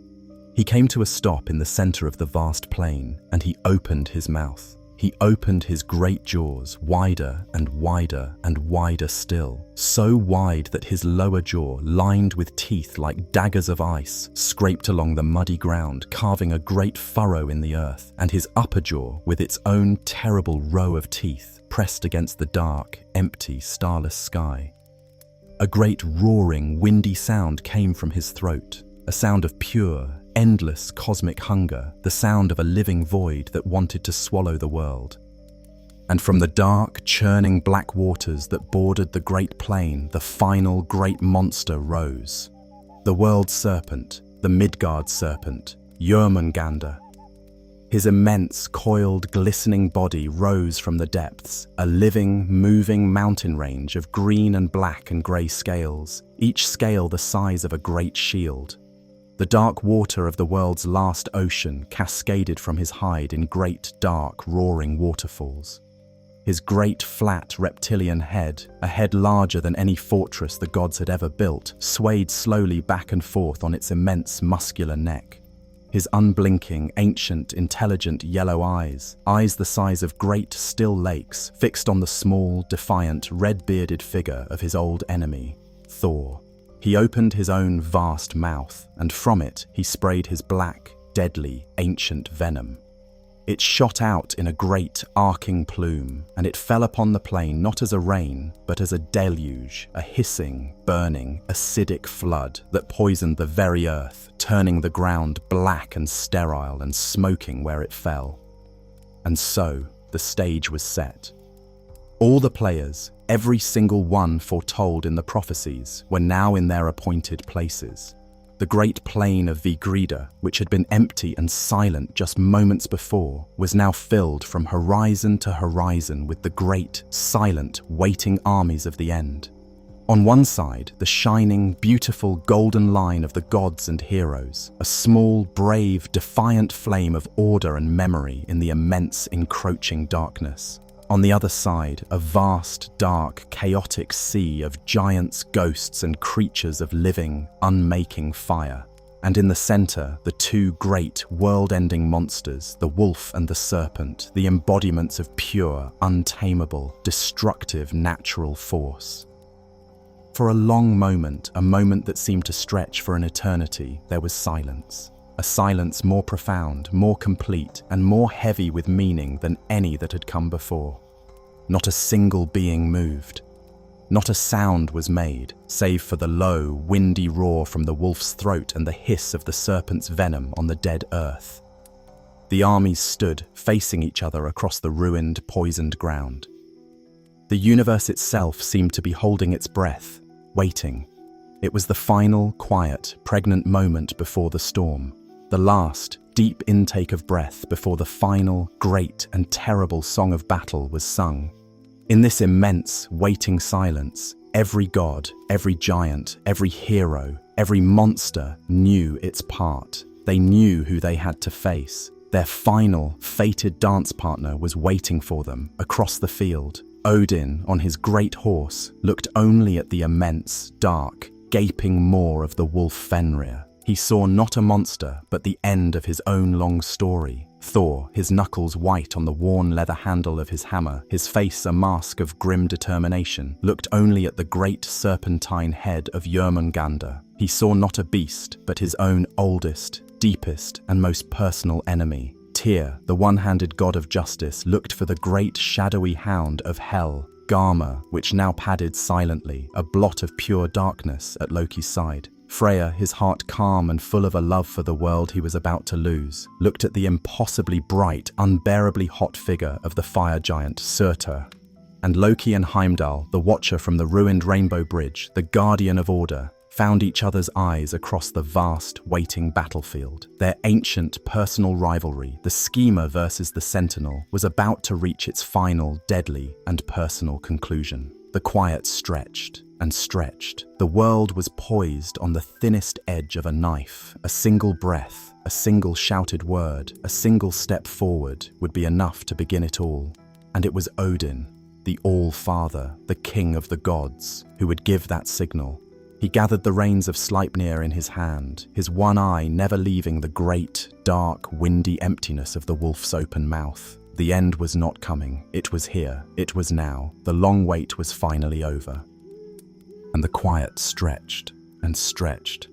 The world was poised on the thinnest, most delicate edge of a knife. A single breath, a single shouted word, a single step forward would be enough to begin it all. And it was Odin, the All-Father, the King of the gods, the great dreamer of the world, who would give that signal. He gathered the soft, worn leather reins of his great grey horse, Sleipnir, in his hand. His one eye, an orb of ancient, sorrowful wisdom, never left the great, dark, windy emptiness of the wolf's open mouth. The end was not coming. It was here. It was now. The long, long, weary wait was finally over. He did not shout. He did not raise his spear in a great, furious cry.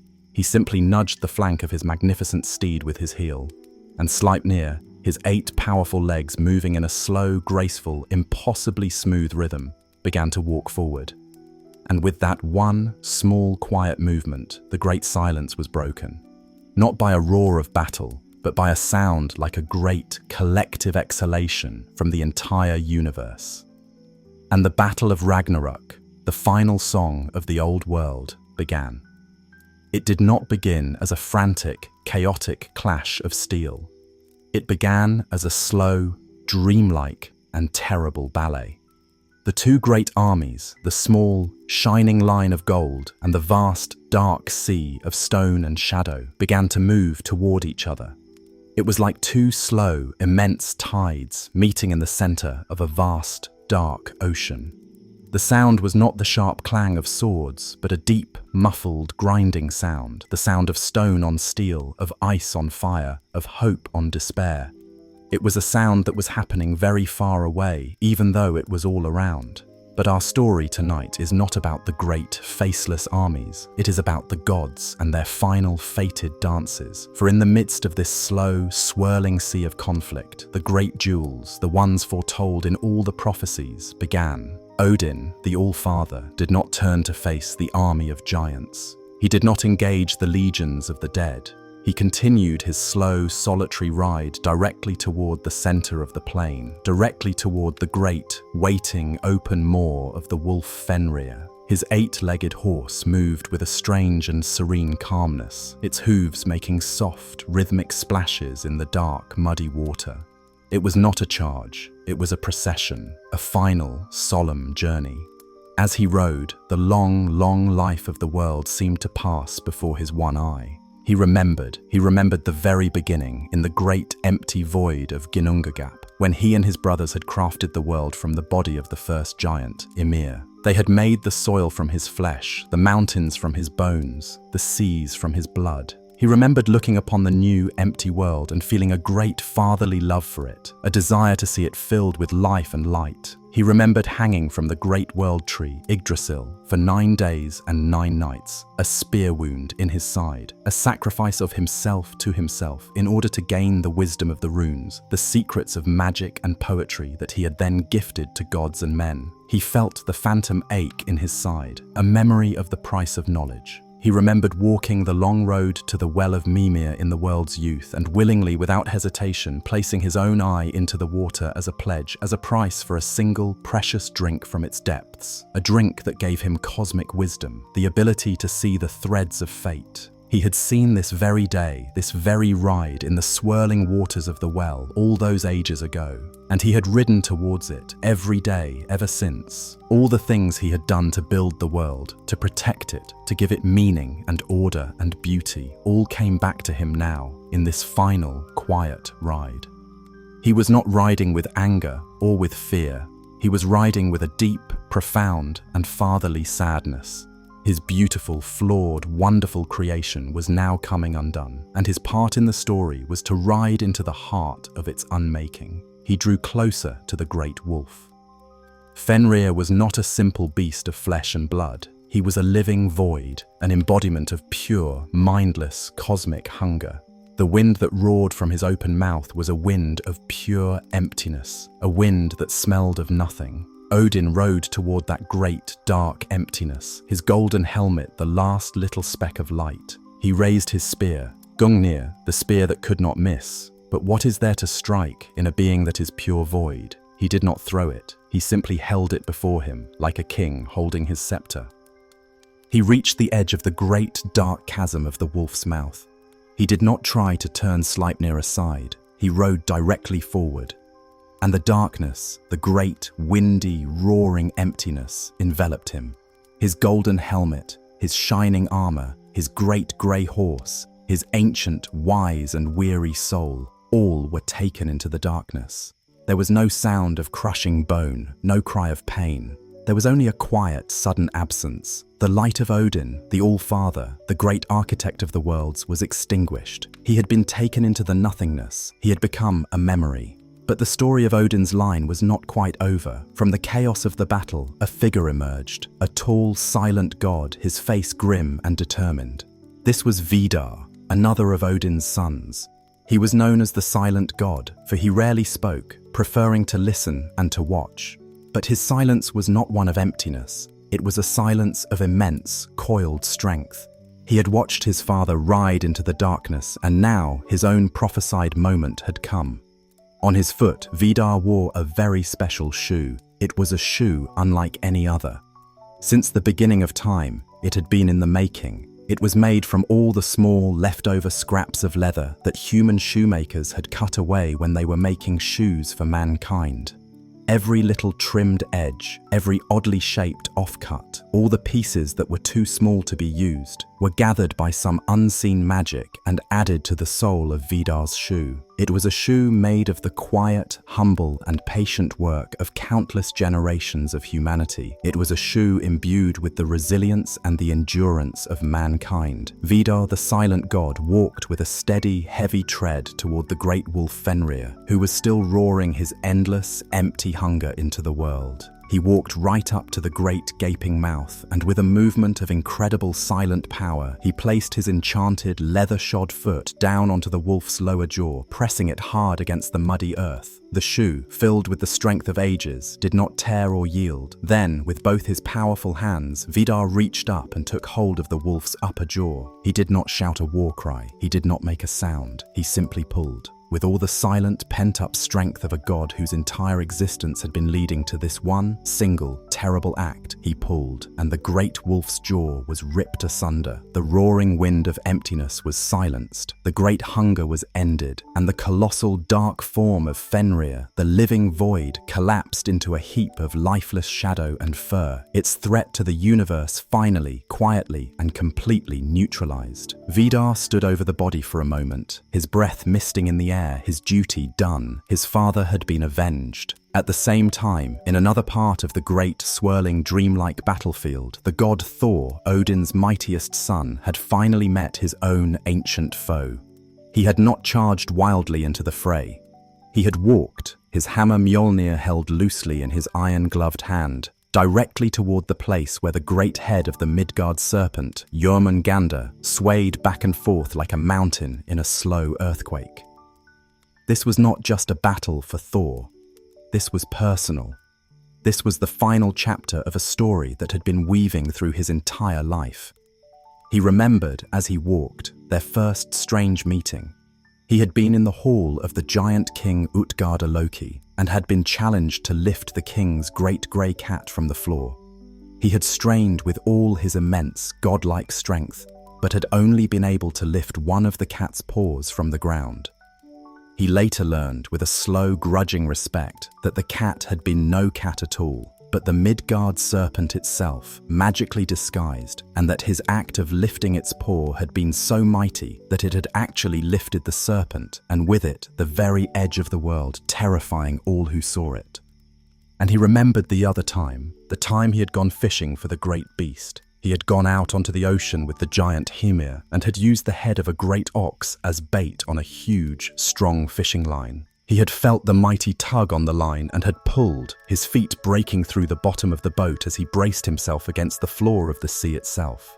He had pulled and pulled, a great cosmic tug of war, until the serpent's terrible, venom-dripping head had broken the surface of the waves. He had looked into its ancient, cold, intelligent eyes and had raised his hammer for the final blow. But the terrified giant Hymir, fearing the world would be flooded if the serpent was slain, had cut the line, and the great beast had sunk back into the depths.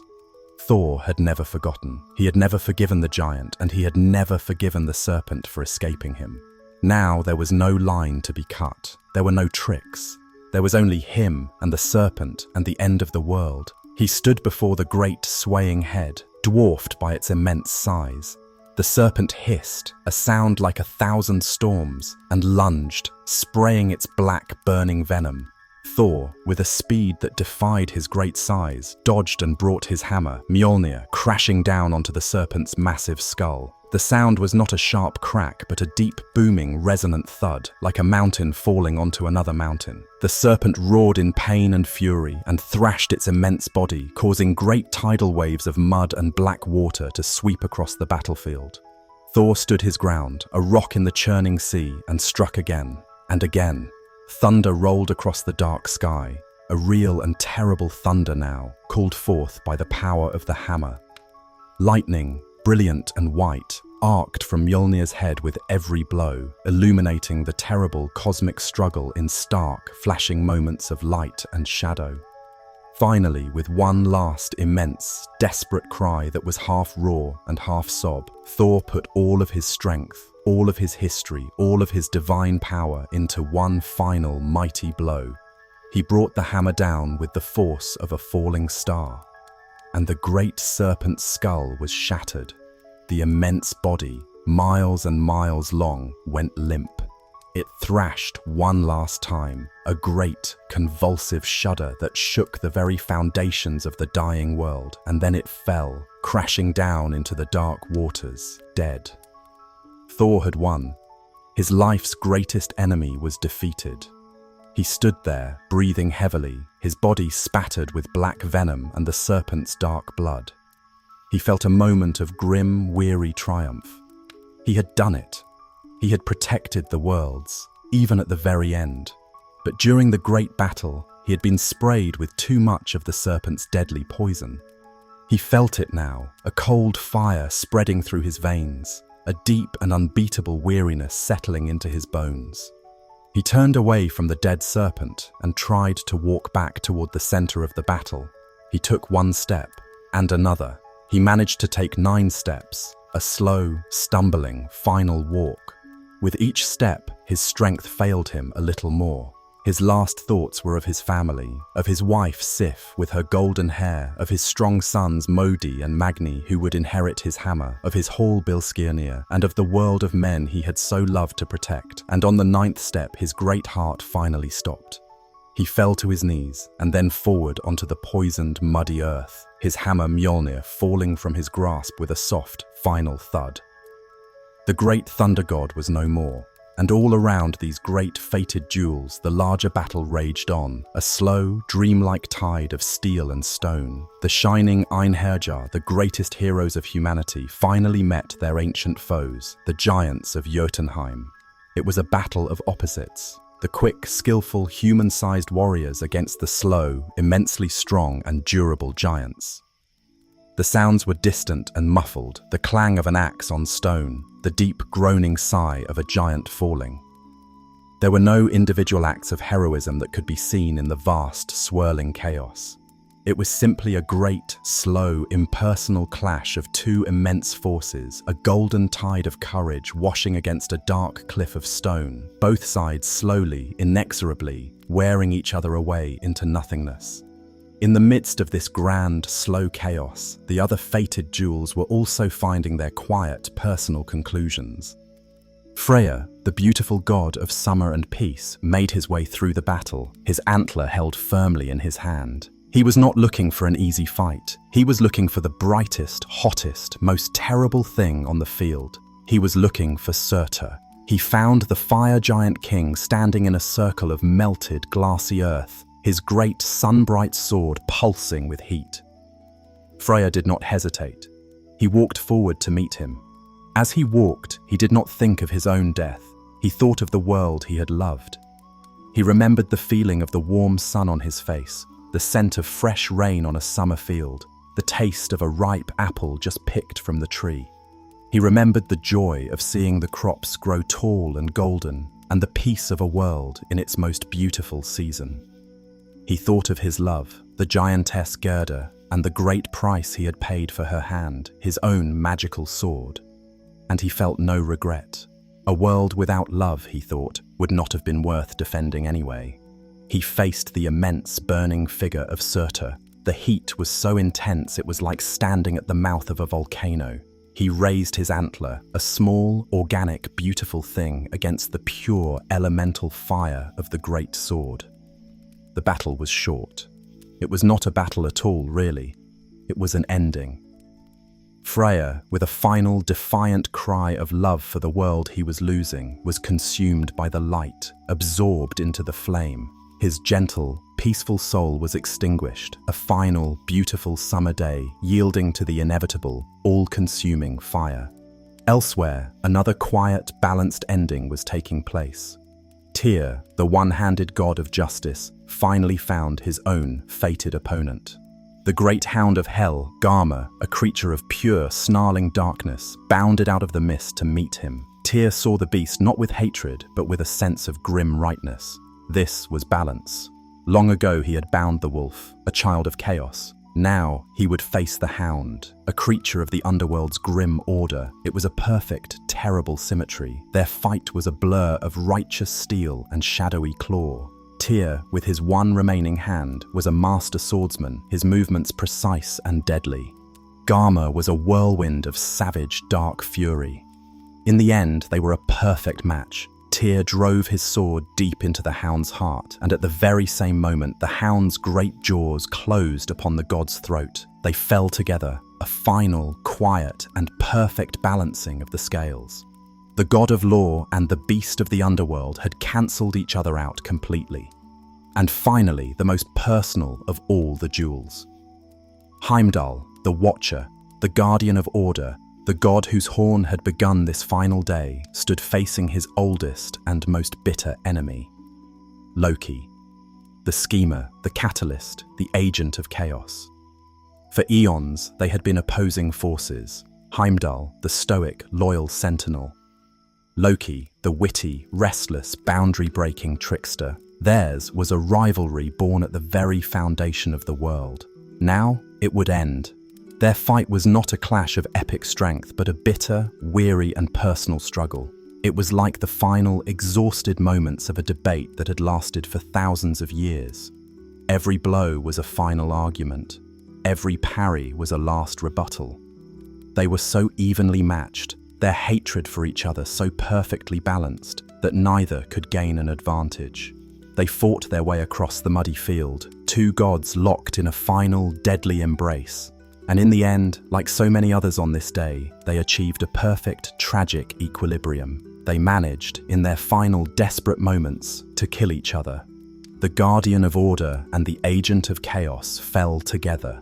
A final, quiet silencing of the great argument that had defined so much of the world's story. And with that, a new silence began to fall across the great plain of Vigridr. The great duels were all over. The Einherjar and the giants had, for the most part, wiped each other out, their golden light and their stony darkness fading together into the grey mud. The field was not a scene of glorious victory or tragic defeat. It was simply over. A quiet, still, and desolate tableau of endings. The great song had been sung. The board was now almost clear. Almost. For one great figure still stood. Amidst the mud, the steam, and the silent bodies of gods and monsters, the fire giant Surtur remained. His purpose was not yet complete. He looked across the silent, ruined world, his burning eyes holding no malice, no triumph, only a great and terrible sense of duty. He lifted his great, sun-bright sword, the sword that was made to unmake the world. The final act, the great cleansing, was about to begin. And so, a new silence began to fall across the great plain of Vigridr. It was a silence born not of waiting, but of finality, a silence born of endings. The great, fated duels were all over. The long, sorrowful and majestic dances had all been danced to their final, quiet steps. Odin, the All-Father, the great dreamer of the worlds, was now a memory, a whisper, a thought, swallowed into the great, windy void of the wolf's hunger. Thor, the Thunderer, the champion of Midgard, lay still and silent upon the poisoned earth, his great work finally, truly done.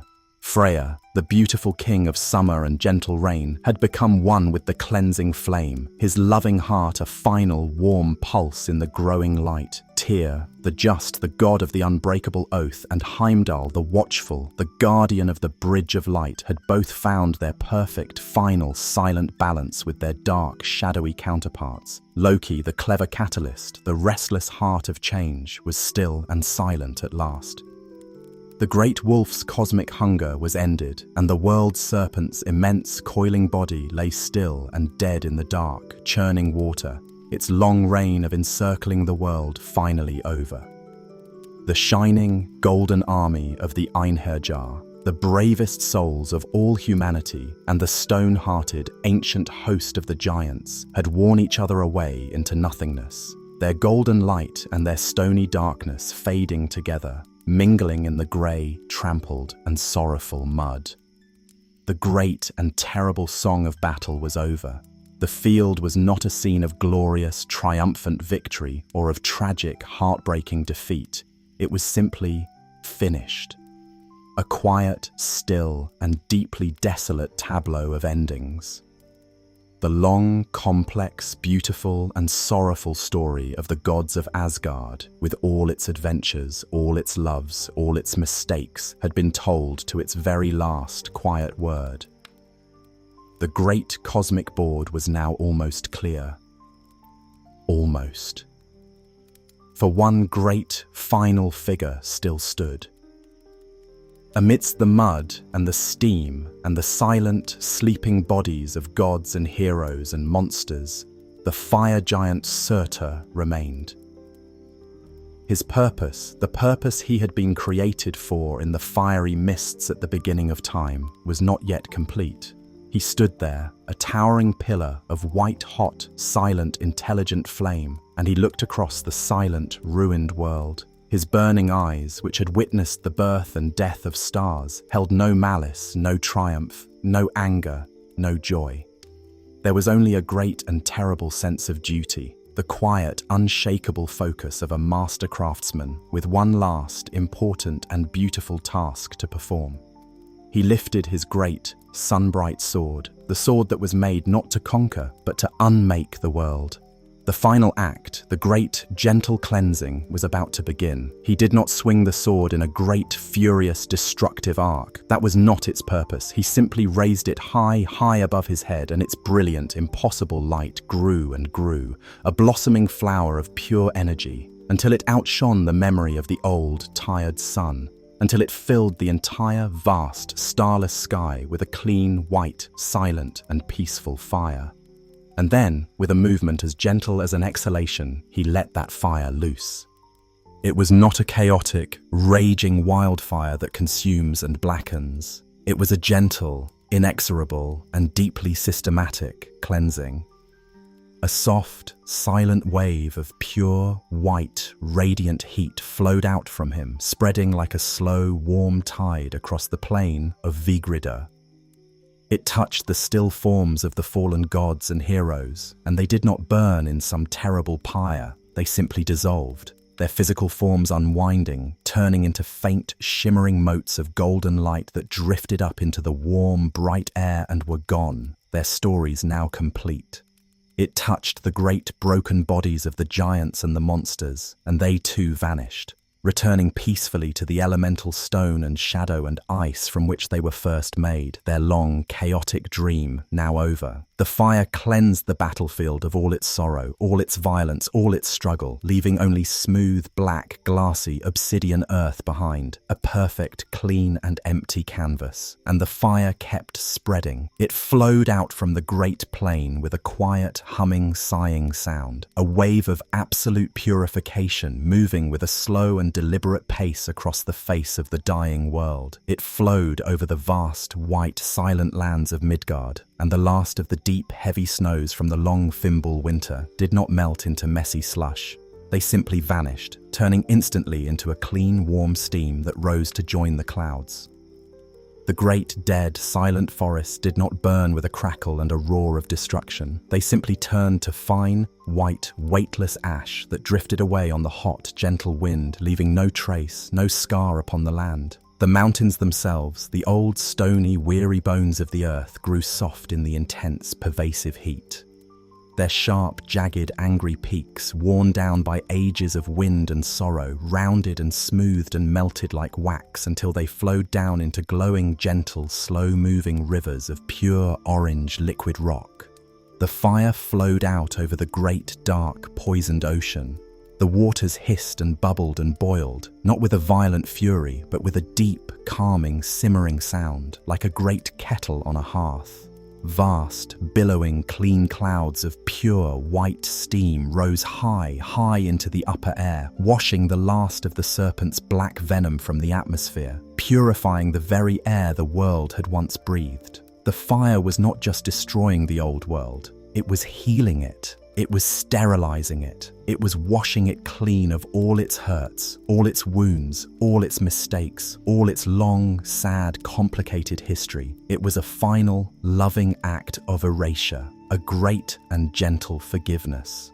The great wave of cleansing fire, this tide of pure light, swept upwards towards the heavens. It flowed over the golden fields of Asgard, which had stood empty and silent and beautiful in their solitude.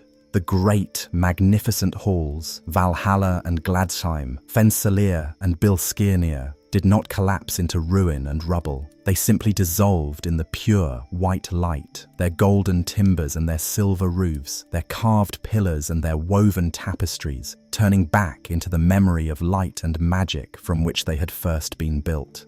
And the fire swept downwards, deep into the hidden roots of the world. It flowed through the dark, winding, secret caverns of the dwarves, and their forgotten treasures, their hoards of gold and jewels, melted and became pure, liquid, flowing seams of precious metal within the rock. It cleansed the forges and the workshops of all the dust and soot of ages.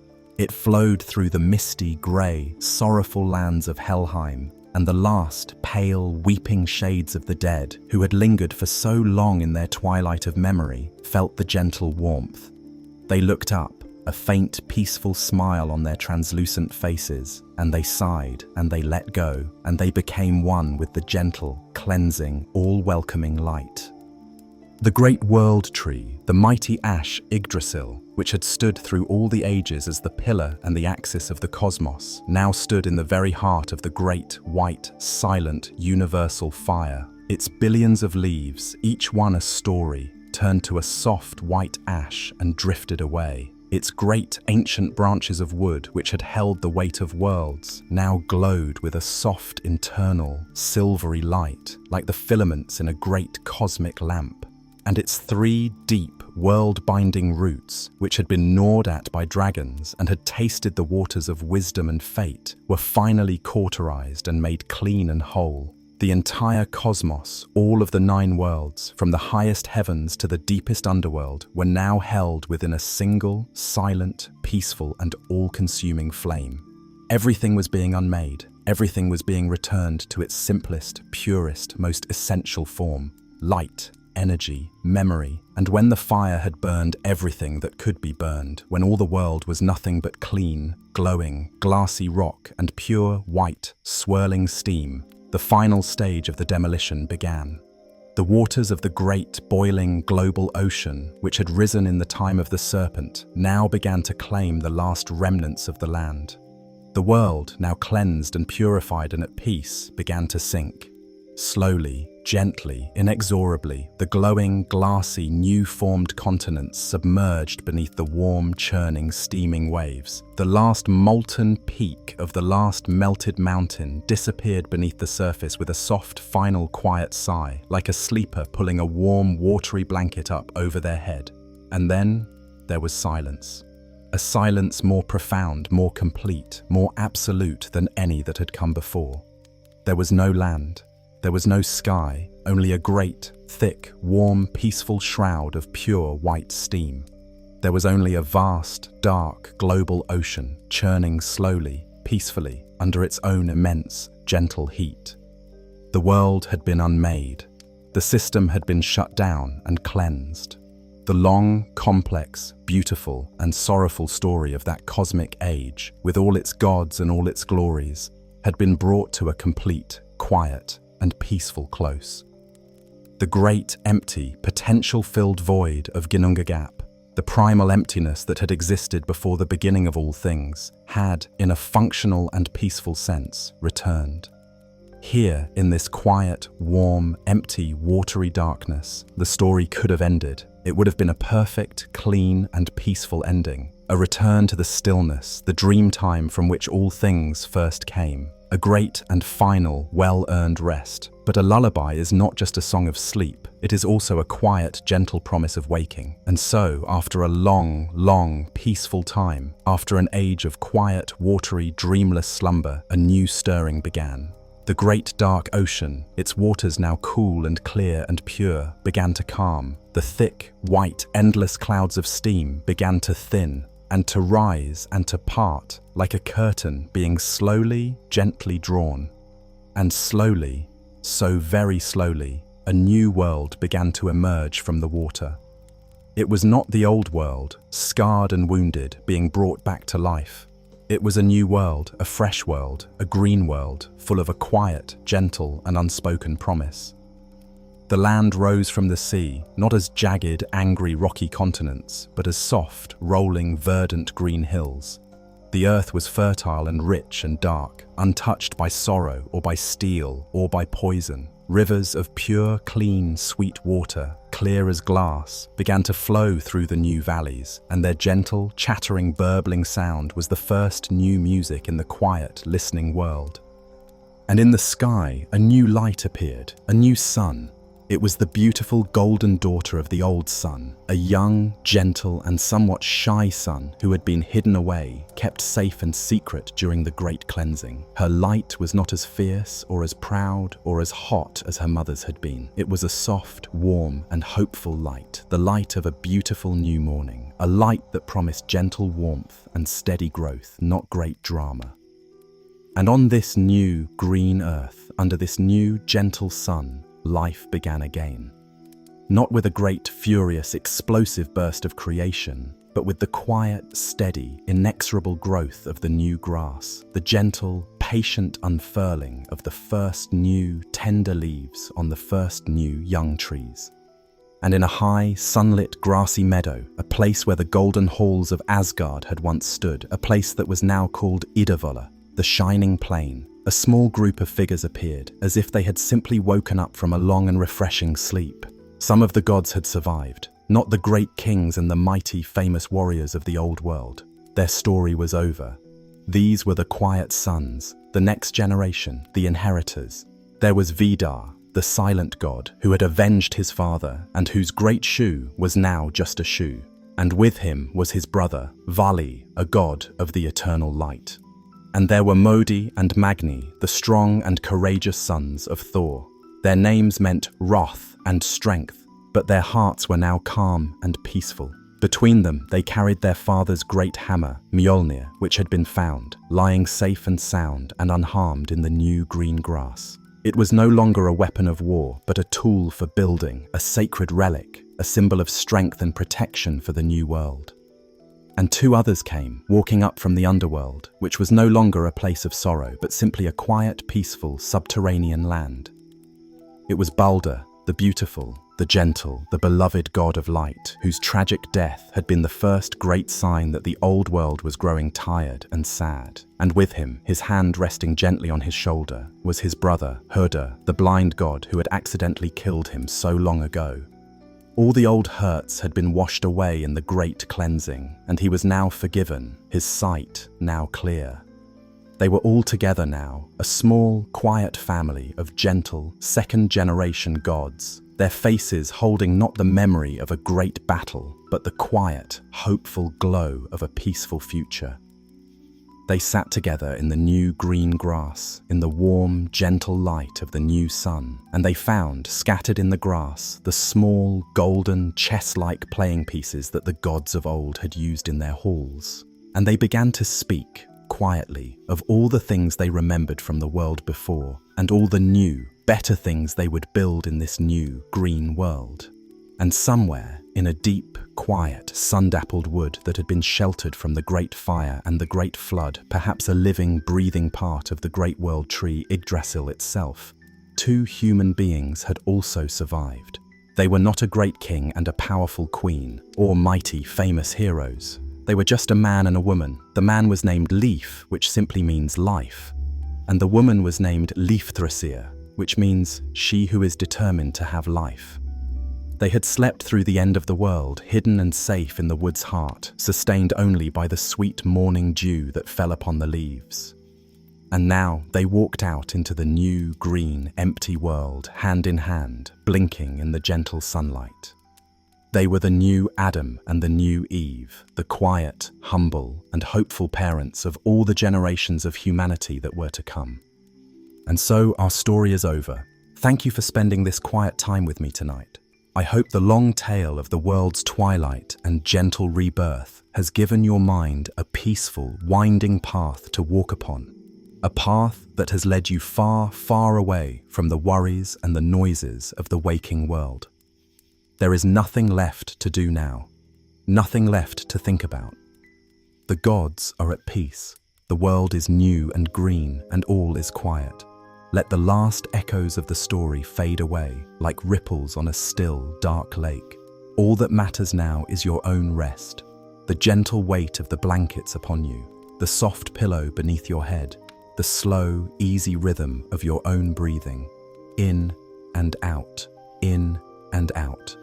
There is a new world waiting for you too, on the other side of your own quiet, peaceful sleep. A new morning. But there is no rush to get there. For now, there is only this perfect, peaceful, sleepy darkness. So rest well, dream sweet dreams, or dream no dreams at all, and know that you are safe. Until next time, from my quiet corner of the world to yours, sleep well. Good night.